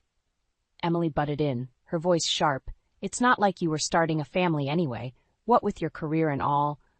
I felt a surge of anger but quickly masked it with a calm exterior.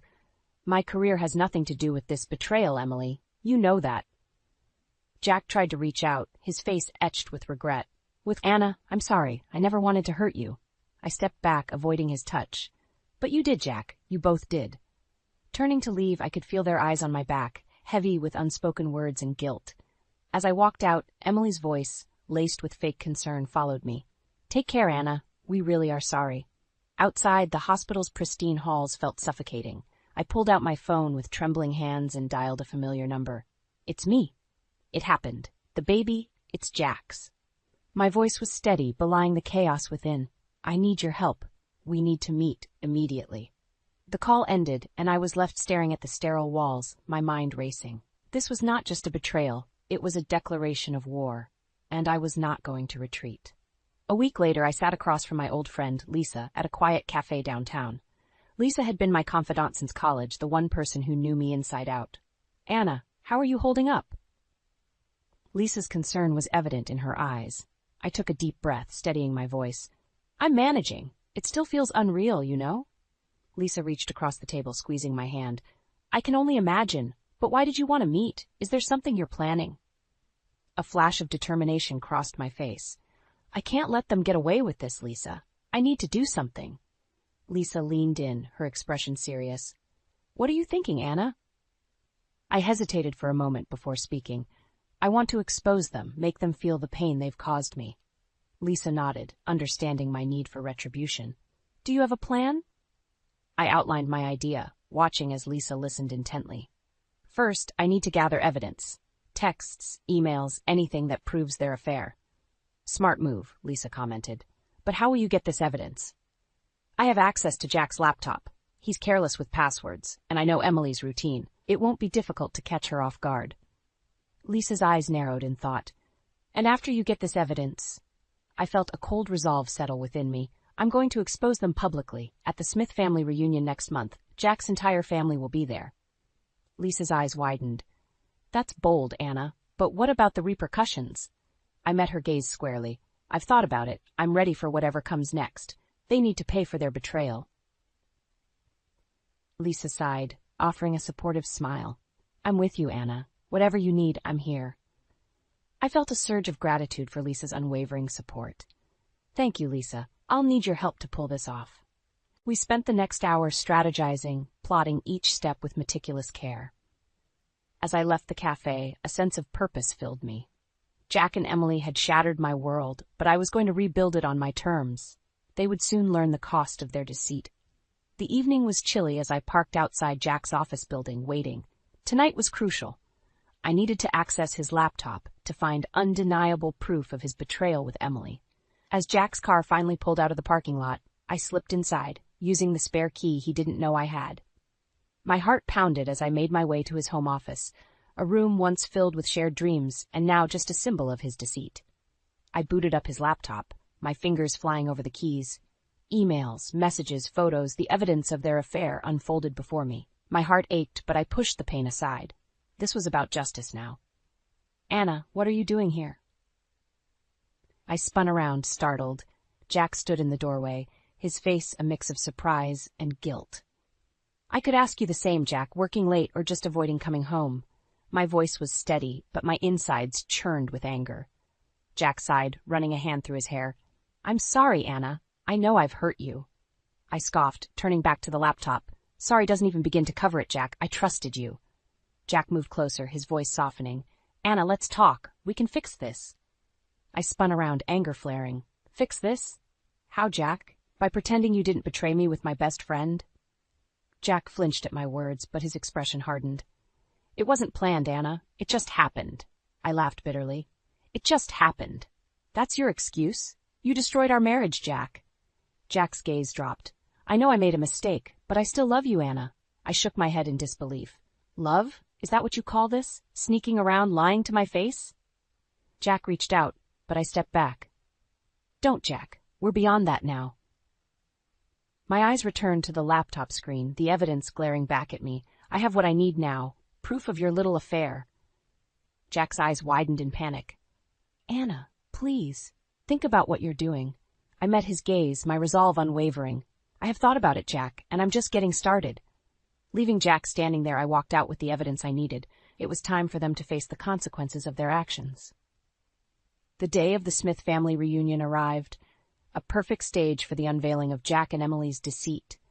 I had meticulously planned every detail, the evidence securely tucked away in my purse. As I entered the grand hall, adorned with family portraits and laughter, I felt a surge of adrenaline. This was it, the moment of truth. Jack spotted me first, his eyes widening in surprise and worry. Anna, you came. I wasn't sure you'd... I cut him off with a cold smile. Miss this? Not for the world, Jack. Emily, seeing me, hesitated before approaching with a forced smile. Anna, it's good to see you. I nodded curtly, my gaze scanning the room. Quite the gathering, isn't it? As dinner commenced, I felt the eyes of Jack's family on me, their whispers barely concealed. I bided my time, waiting for the perfect moment. Finally, as the toasts began, I stood, my heart pounding in my chest. May I have your attention, please? The room fell silent, all eyes on me. Jack's face drained of color, a silent plea in his eyes. But it was too late for pleas. I have something to share, I began, my voice steady. About Jack and Emily.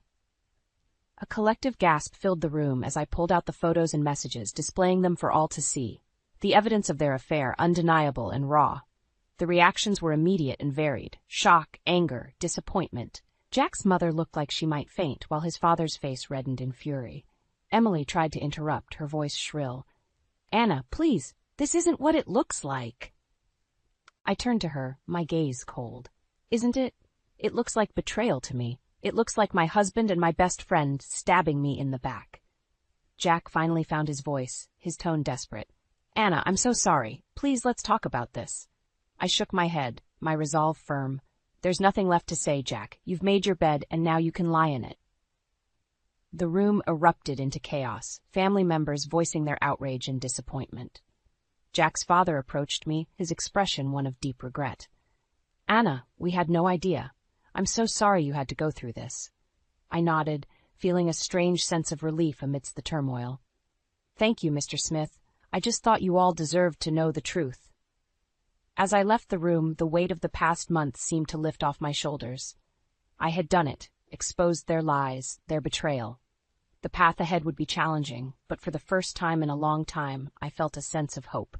In the weeks following the family reunion, the fallout from my revelation was more devastating than I had anticipated. Jack's family, once a pillar of support and pride, had shunned him, and Emily was now a pariah, her true character exposed. I sat across from Lisa at the same cafe where we had plotted our strategy, watching the ripple effects unfold. They're getting what they deserve, I said, a bitter taste in my mouth. Lisa sipped her coffee, her eyes reflecting the gravity of the situation. How are you holding up, though? This must be hard on you, too. I shrugged, my emotions a complex web.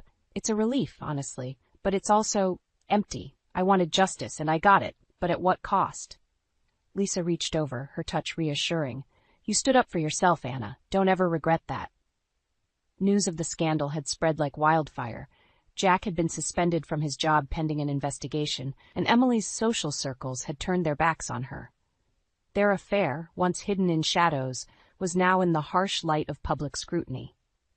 I learned from mutual friends that Emily had tried to reach out to me, but I had no interest in her apologies. She had made her choice, and now she was living with the consequences. Jack, on the other hand, had become a shell of the man I once knew. He called me repeatedly, leaving voicemails filled with apologies and pleas for forgiveness. But I couldn't find it in me to feel sympathy for him. He had broken the vows we made, the trust we built. One evening, I received a call from Jack's mother. Her voice was weary, filled with sadness. Anna, I just wanted to apologize on behalf of our family. We never knew about Jack's indiscretions. You didn't deserve any of this. Her words were kind, but they did little to soothe the pain. Thank you, Mrs. Smith. I appreciate your call. As the call ended, I looked out the window, watching the world go by. The streets were busy with life, people moving on, unaffected by the turmoil in my world. I realized then that it was time for me to move on, too. I had gotten my revenge, exposed the lies and deceit, but holding on to the anger and bitterness would only poison me further. I made a decision that day. It was time to close this chapter of my life and start anew. Jack and Emily had chosen their paths, and now I was choosing mine, a path towards healing and hopefully happiness. Several months had passed since I had laid bare the truth about Jack and Emily. The once tumultuous storm of emotions had settled into a calm acceptance. I found myself in a new phase of life, one marked by self-discovery and rebuilding. Lisa and I met again at our usual cafe, a place that had witnessed the unfolding of my revenge, and now my renewal. "You seem different, Anna. Lighter, somehow," Lisa observed, her eyes searching mine. I smiled, feeling a sense of peace I hadn't known in a long time. "I am different, Lisa. The whole ordeal with Jack and Emily, it forced me to reevaluate everything. I've let go of the anger. It was consuming me." Lisa smiled back, visibly relieved. "I'm so glad to hear that. Holding on to anger is like drinking poison and expecting the other person to die." I nodded in agreement. "And I've got news. I've decided to start a new chapter in my life." Lisa leaned in, her curiosity piqued. "Do tell." "I'm moving," I announced. "A new city, a new job, a fresh start." Lisa's smile broadened. "That's wonderful, Anna. You deserve all the happiness in the world." I sipped my coffee, feeling a sense of excitement for the future. "Thank you, Lisa. I'm looking forward to it." "Oh, and there's something else. What is it?" Lisa asked, her eyes sparkling with anticipation. I hesitated for a moment, the words feeling surreal even to me. "I've met someone. His name is Michael. He's different, kind, understanding. We've been seeing each other for a few weeks now." Lisa's excitement was palpable. "Anna, that's amazing. Tell me everything about him." As I shared details about Michael, I realized how far I had come from the broken woman I was months ago. The pain inflicted by Jack and Emily's betrayal would always be a part of my story, but it no longer defined me. I had taken control of my narrative, turning a painful ending into a hopeful beginning. The sun set outside the cafe, casting a warm glow over the bustling city. Life moved on, relentless and beautiful in its persistence, and so did I, stepping into a future filled with possibilities and the promise of new beginnings.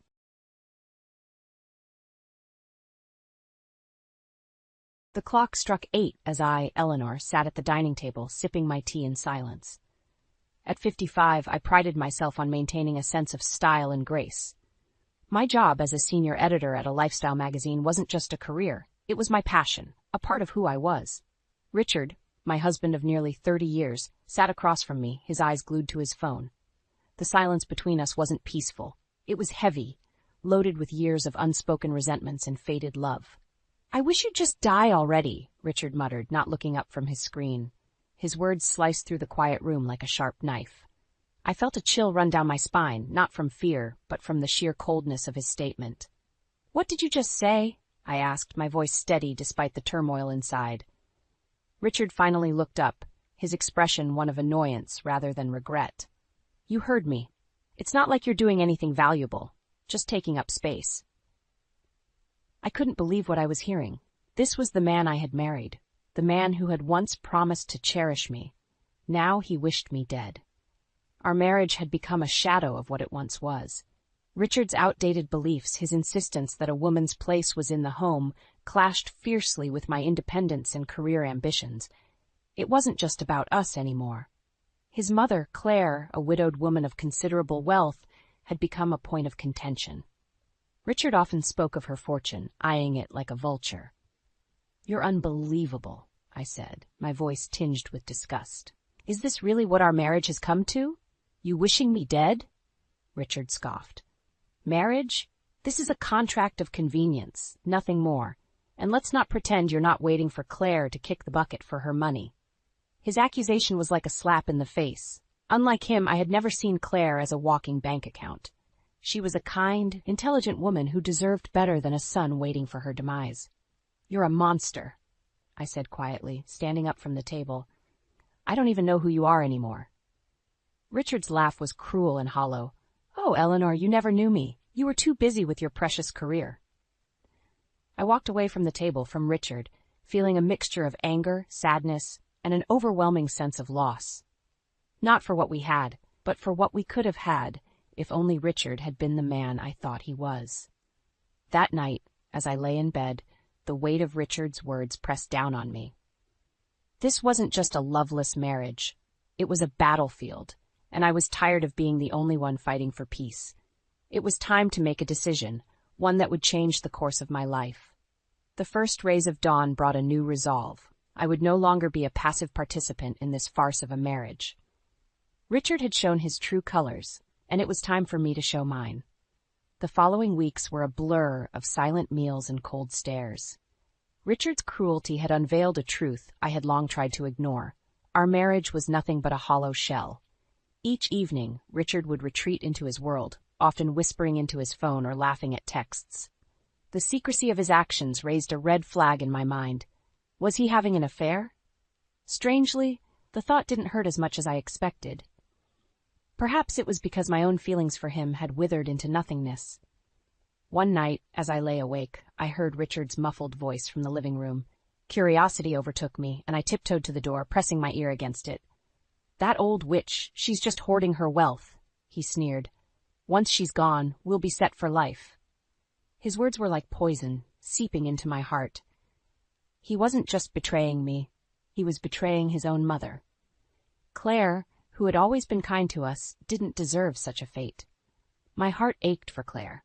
She was a strong woman, but the thought of her own son wishing her dead was too much to bear. I decided then that I needed to protect her, not just from Richard, but also from the cruel grip of greed. The next day I visited Claire. Her home was warm and inviting, a stark contrast to the coldness of my own. We sipped tea, and I watched her, the lines on her face telling stories of a life well lived. "Claire, you know you can always count on me, right?" I said, reaching across the table to hold her hand. "If you ever need anything, I'm here." Claire smiled, a hint of sadness in her eyes. "I know, Eleanor, you've always been more of a daughter to me than a daughter-in-law." Her words warmed my heart, but I couldn't shake the feeling of dread that lingered. I knew I had to act to somehow shield her from the greed and malice that had consumed Richard. That evening, as I lay in bed, I realized the extent of my isolation. My marriage was a facade, and the man I shared my home with was a stranger driven by selfishness. But amidst the darkness, a plan began to form in my mind, a plan to expose Richard's true intentions and protect Claire from his clutches. I would need to be careful, cunning even. It was time for the hunted to become the hunter. With each passing day, my resolve strengthened. Richard had underestimated me, and that was his biggest mistake. The stage was set for a reckoning, and I was ready to play my part. The days turned into weeks, each one passing with the heavy knowledge of Richard's betrayal. It was during one of these monotonous days that fate took a sharp, unexpected turn. I had just returned from work when I received a phone call that would change everything. The voice on the other end was Dr. Harper, Richard's physician. "Mrs. Williams, it's about your husband," Dr. Harper said, his tone grave. "We've found something concerning in his latest tests. It's serious, and we need to discuss it with you." A cold dread settled in the pit of my stomach. What could be so serious that the doctor needed to talk to me first? I met with Dr. Harper the next day. The hospital's sterile walls and the antiseptic smell did nothing to calm my nerves. Dr. Harper's words were a shockwave that shook me to my core. "Your husband has a terminal condition," he said. "I'm sorry, but he has only about 6 months left." The news hit me like a physical blow. Despite everything, Richard was still my husband, the man I had once loved. The thought of him facing death alone was unexpectedly heartbreaking. But then a twisted idea crept into my mind. What if Richard never knew about his diagnosis? The thought was vindictive, petty even, but the seed was planted. I returned home, my mind a whirlwind of emotions. Richard was his usual self, dismissive and absorbed in his phone. The irony of the situation was not lost on me. Here he was, wishing death upon others, unaware of his own impending doom. "Honey, we need to talk," I said, my voice steady. Richard barely glanced up. "What now, Eleanor? Can't you see I'm busy?" His indifference fueled my resolve. "It's important," I insisted. With a heavy sigh, he put down his phone. "Fine, what is it?" I took a deep breath. "The doctor called. He said you have 6 months to live." For a moment, Richard just stared at me, his face a mask of disbelief. Then a cruel smile twisted his lips. "6 months, huh?" he said, his voice laced with mockery. "Well, isn't that a twist of fate?" His reaction was devoid of fear or sadness. Instead, there was a perverse acceptance, as if he saw it as an opportunity to live without consequences. The following weeks were surreal. Richard began living as if each day was his last, squandering money on lavish items and extravagant nights out. He was like a man possessed, desperate to squeeze a lifetime into 6 months. And through it all, I played the part of the concerned wife, all the while keeping the dark secret that it was he, not I, who was living on borrowed time. As I watched Richard spiral into a reckless abandon, a part of me felt vindicated. This was his karma, a fitting end for a man who had shown nothing but selfishness and cruelty. But another part of me, a part I wasn't proud of, couldn't help but feel a twisted satisfaction in watching him unknowingly live out his last days in a delusion of immortality.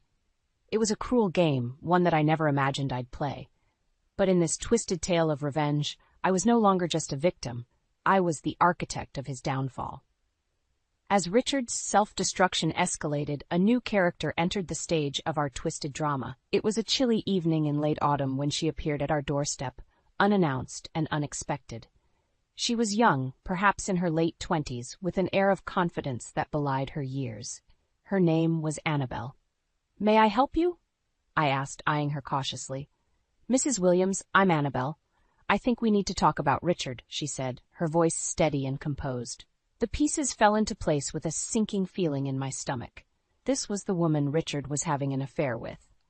The audacity of her showing up at my house was infuriating, yet I was intrigued by what she had to say. "Come in," I said, stepping aside. "Let's hear what you have to say." We sat in the living room, an awkward tension hanging in the air. Annabelle was the first to break the silence. "I know about Richard's condition," she began, "and I think it would be best for everyone if you two separated. Richard deserves to spend his last months happy." The suggestion was outrageous. Not only was Annabelle asking me to step aside for her affair, but she also believed the lie that Richard was the one dying. "And why would I do that?" I asked, my voice laced with disdain. "Because it's what Richard wants," she replied, her tone almost pleading. "He's suffering, and staying in this marriage is only making it worse." Her words were like a slap in the face. This woman, this intruder, had the audacity to speak of suffering while she played a part in destroying my marriage.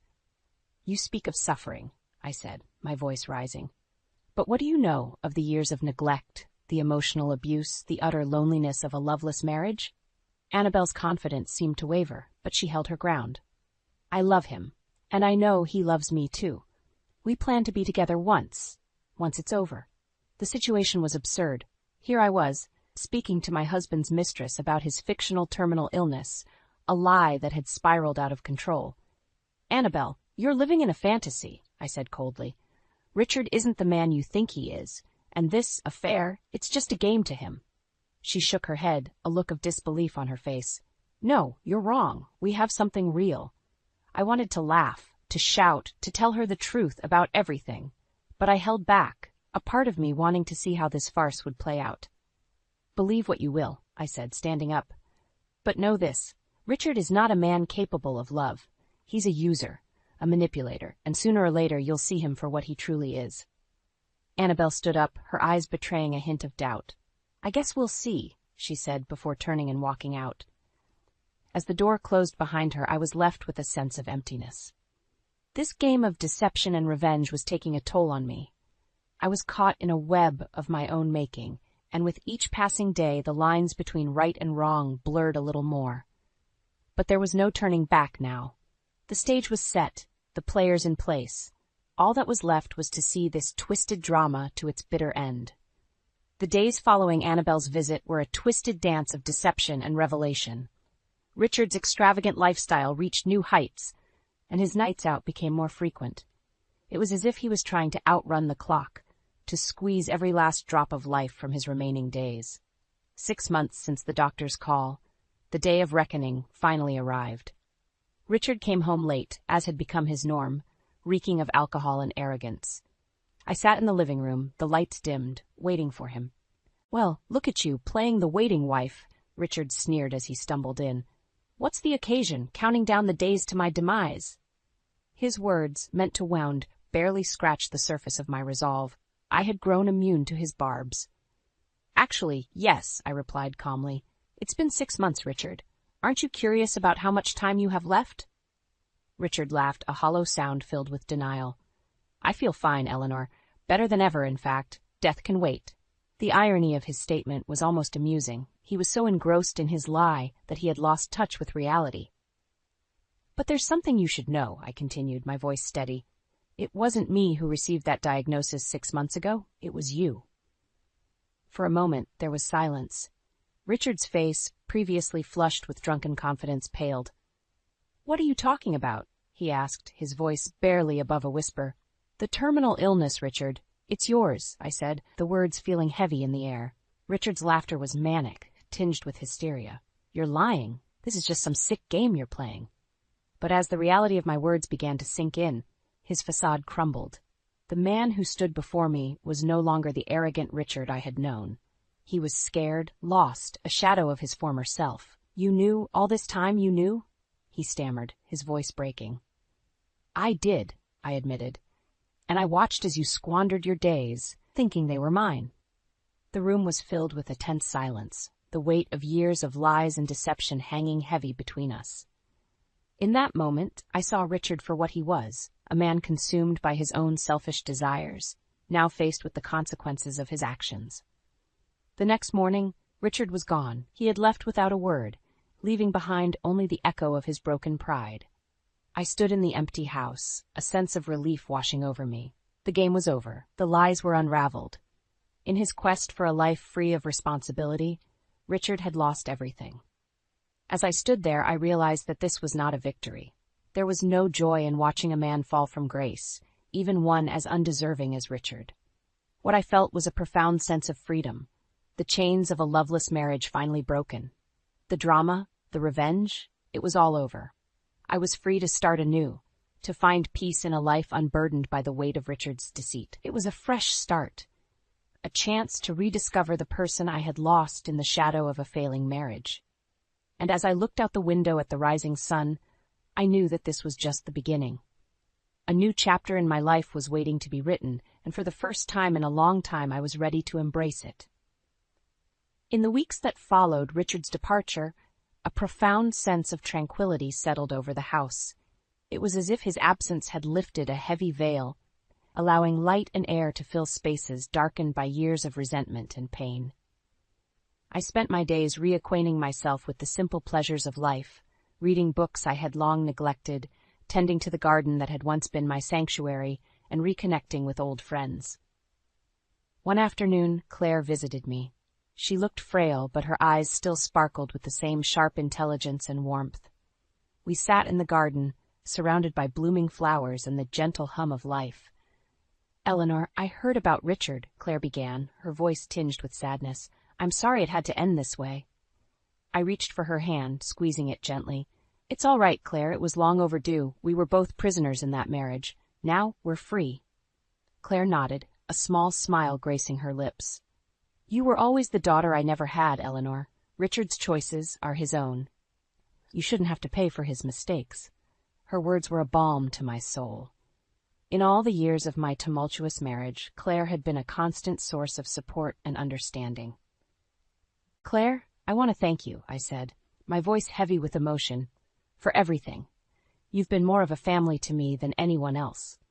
As we sat there, basking in the serenity of the garden, I realized how much of my life I had spent under Richard's shadow. But no more. I was my own person, with dreams and desires that extended beyond the confines of a loveless marriage. The next chapter of my life was just beginning, and I was determined to make it count.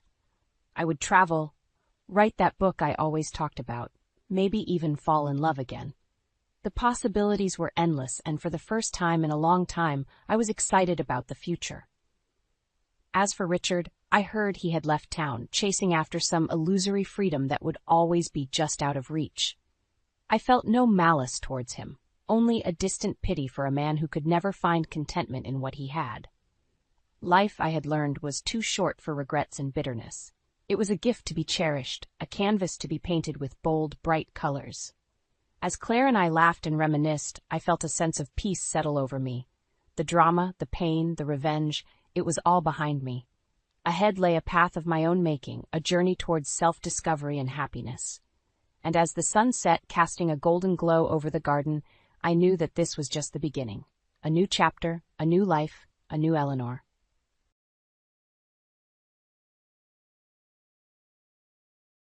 In the hushed stillness of our bedroom, the words fell from Mark's lips like a guillotine's blade. You should go to Hawaii by yourself. His voice, devoid of warmth, sliced through the air, severing the last thread of hope I clung to.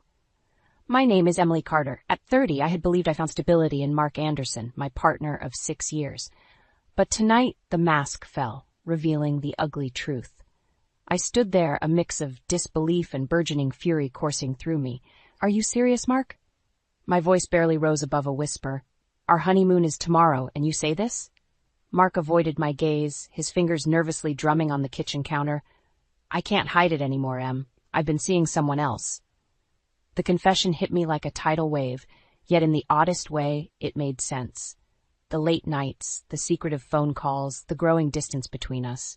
How could I have been so blind? Who is she? The question escaped my lips, a part of me not wanting to know. It doesn't matter. What matters is, I can't go with you. His nonchalant dismissal of our years together ignited a fire within me. The pain of betrayal was acute, but beneath it lay an ember of rage, fanned into life by his callousness. You're choosing her over me, over us? I fought to keep my voice steady. Mark sighed, a sound that spoke of annoyance rather than remorse. I guess I am.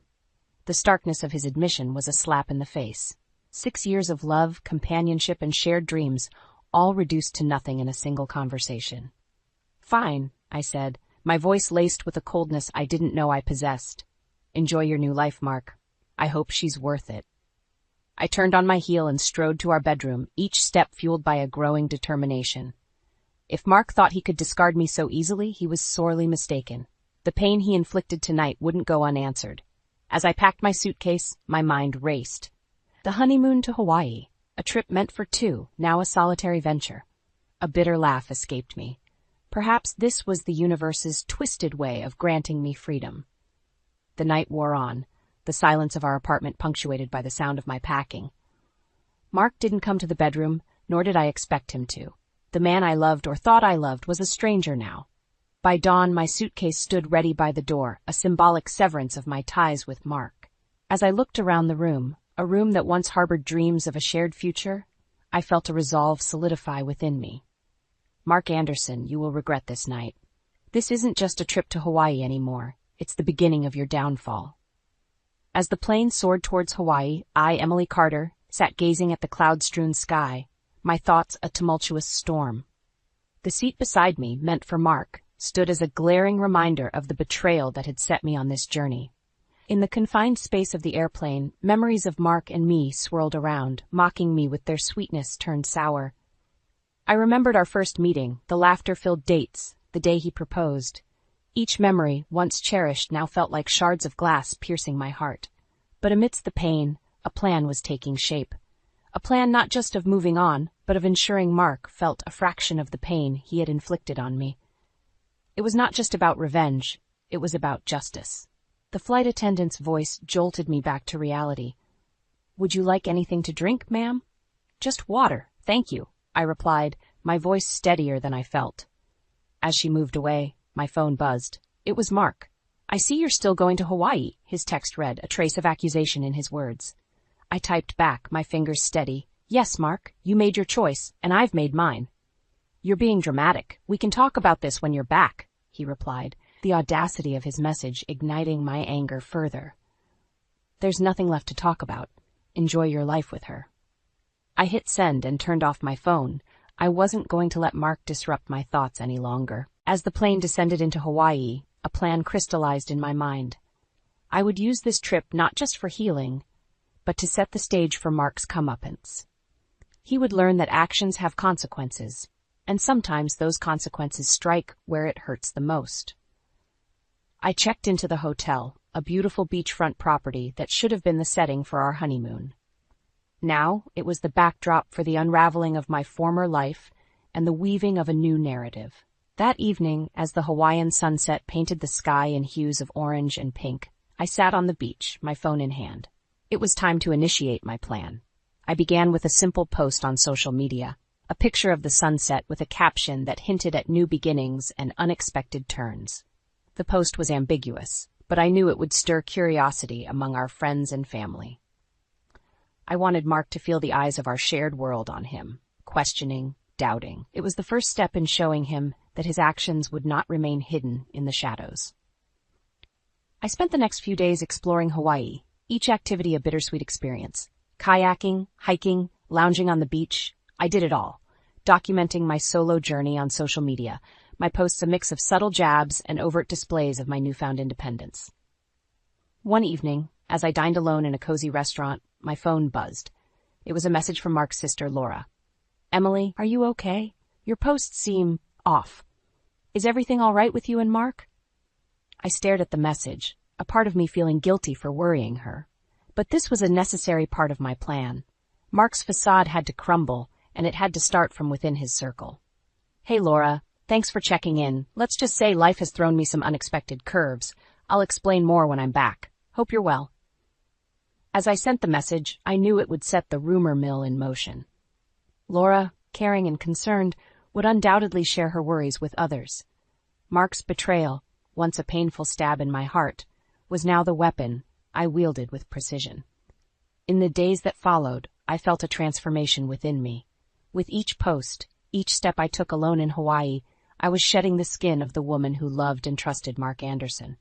In her place stood someone stronger, fiercer, and ready to ensure that karma was not just a concept, but a reality that Mark would soon face. The Hawaiian sun cast its warm glow over the ocean, a stark contrast to the cold resolve in my heart.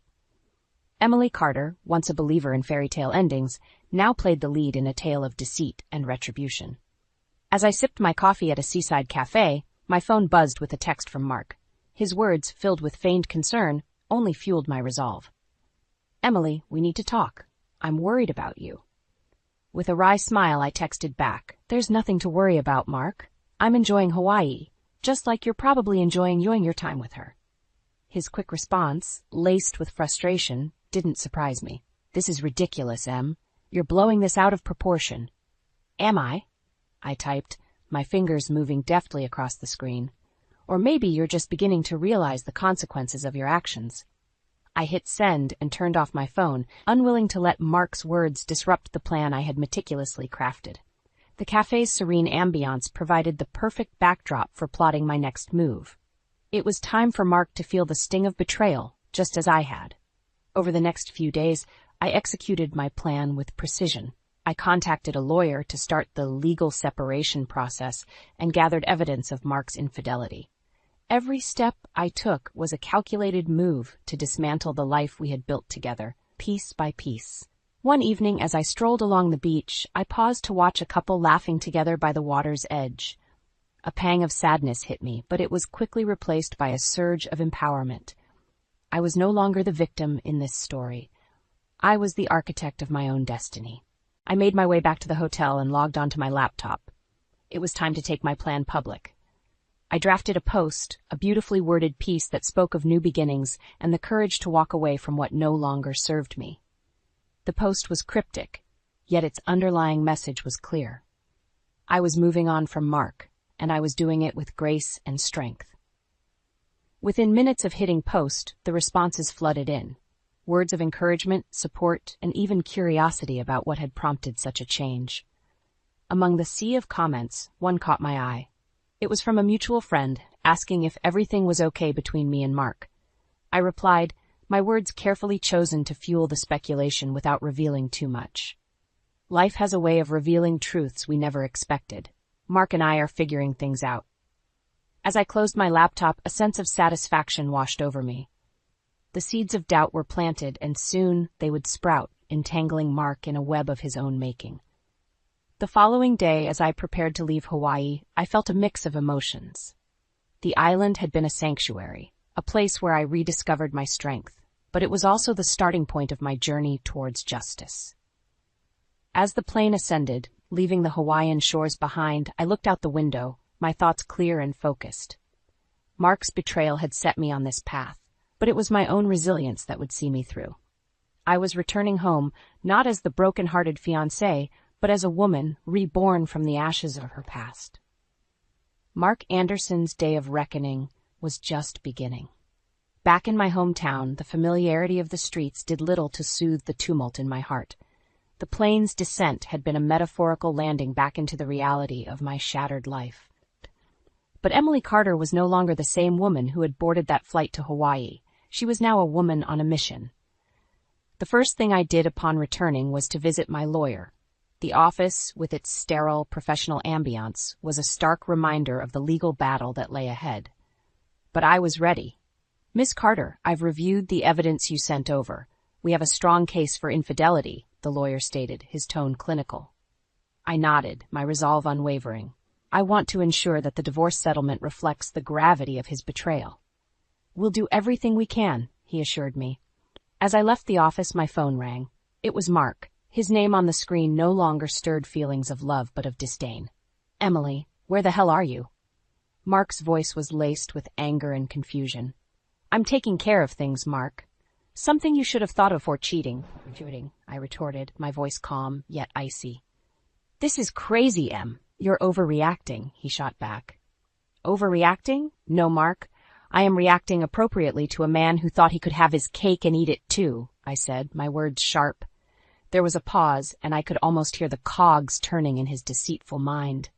"Let's just talk about this. We can fix it," he pleaded, a note of desperation creeping into his voice. "There's nothing left to fix, Mark. You broke it beyond repair," I said and hung up.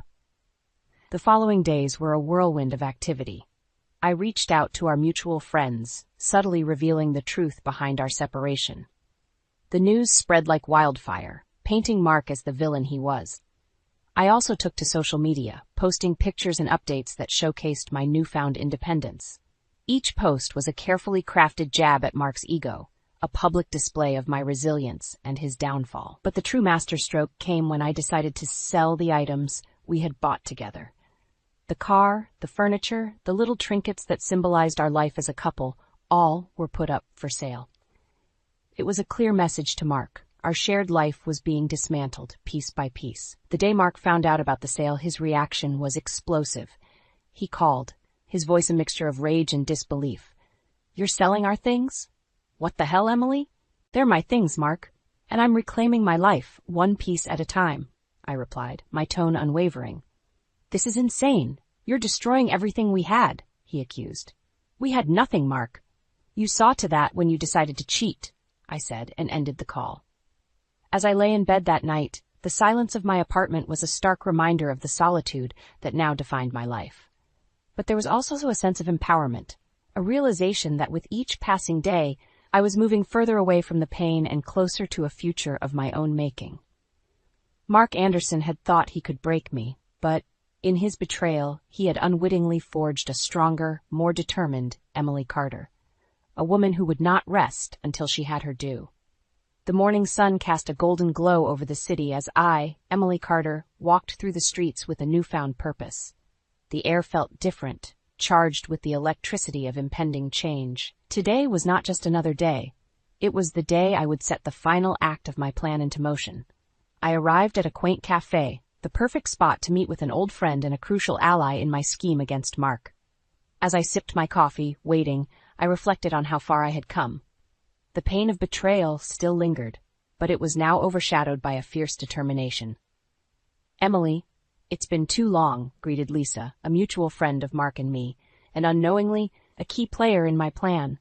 "Lisa, thank you for meeting me," I said, my voice tinged with feigned distress. "What's going on, Em? You've seemed off lately," Lisa inquired, her concern evident. I took a deep breath, ready to spin the narrative. "It's Mark. I found out he's been unfaithful. I'm devastated, Lisa." The shock on Lisa's face was genuine. "Mark? But he always seemed so devoted to you." "That's what I thought too, but he's been seeing someone else behind my back," I said, letting a tear slip for effect. Lisa reached out, her hand clasping mine. "I'm so sorry, Emily. How can I help?" "Just be there for me, Lisa, and maybe keep this between us. I don't want to cause a scene.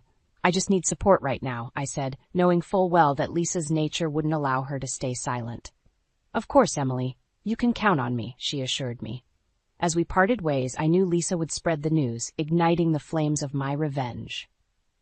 She was the perfect unwitting messenger, her social connections a network through which the story of Mark's betrayal would travel fast. Over the next few days, I watched as the effects of my carefully crafted narrative began to unfold. Our mutual friends started to distance themselves from Mark, their social media interactions with him dwindling. Whispers of his infidelity spread, tainting his reputation. Meanwhile, I continued to present myself as the wronged yet dignified ex-fiancé. My social media posts were a blend of subtle hints at my personal turmoil and showcases of my newfound independence. Each post was a calculated move in the intricate chess game I was playing with Mark's facade. Then came the day when I learned that Mark had been passed over for a promotion at work, a direct result of the rumors that now clouded his professional image. It was a significant blow, one that would have been unthinkable just a few months ago.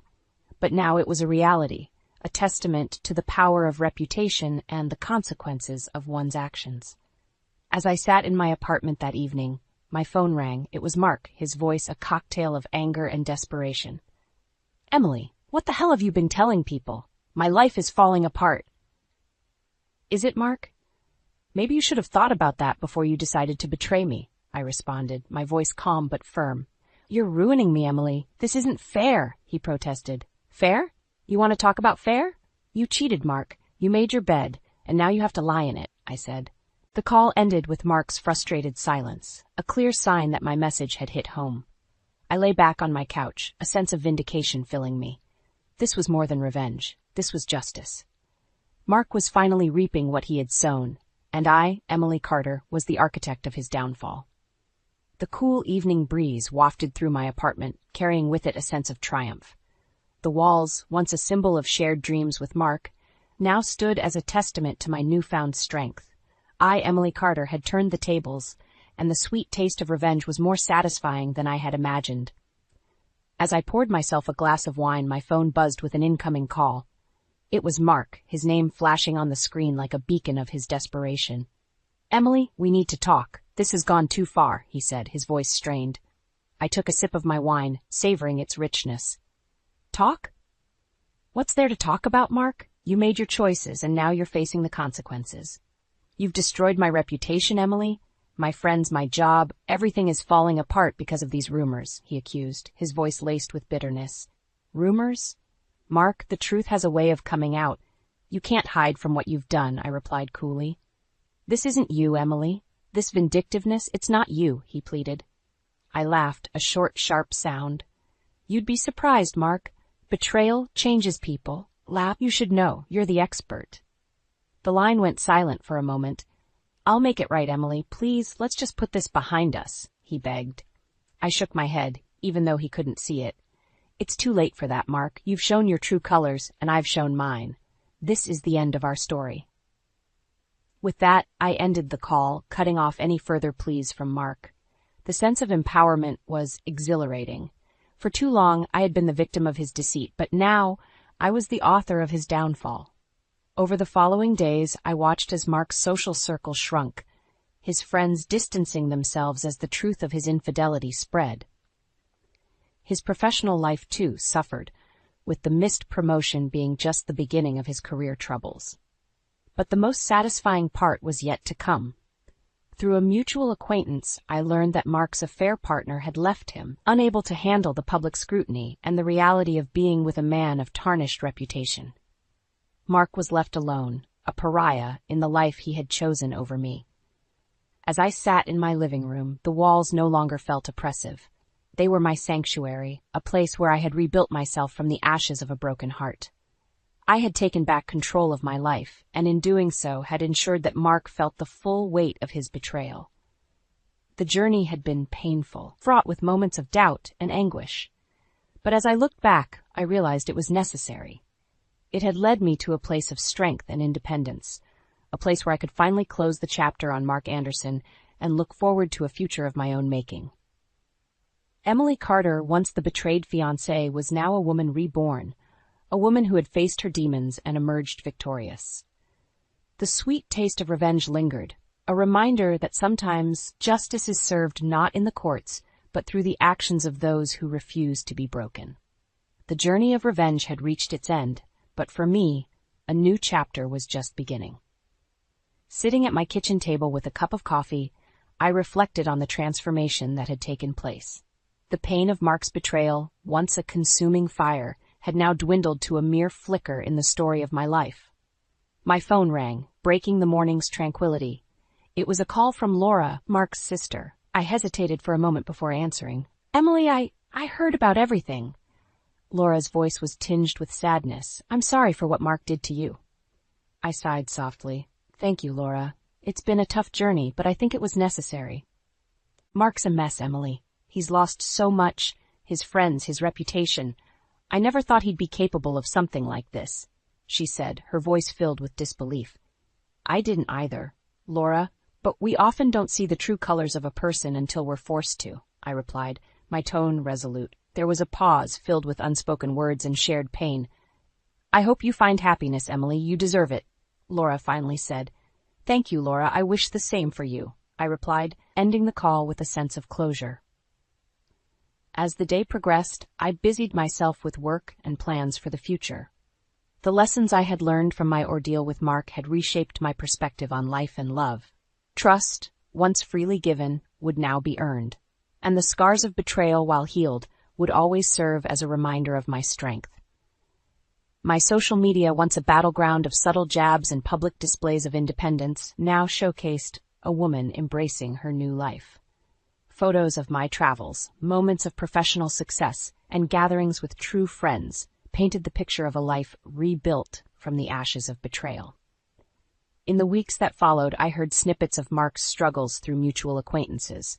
His attempts to salvage his reputation were met with cold shoulders, and his professional life continued to suffer. The man who once held my heart was now a mere shadow, a cautionary tale of the consequences of infidelity and deceit. But as I looked out of my window, watching the city bustle below, I realized that Mark Anderson's story was no longer mine to dwell on. I had moved on, leaving him and the pain he caused in the past. I turned my gaze to the horizon, where the sky met the cityscape in a promise of endless possibilities. Emily Carter, once a victim, was now a victor, her spirit unbroken, and her heart open to the adventures that lay ahead. The journey of revenge had ended, but my journey of self-discovery and growth was just beginning. And as I stepped out into the world, I knew that no matter what challenges lay ahead, I had the strength and resilience to face them head-on.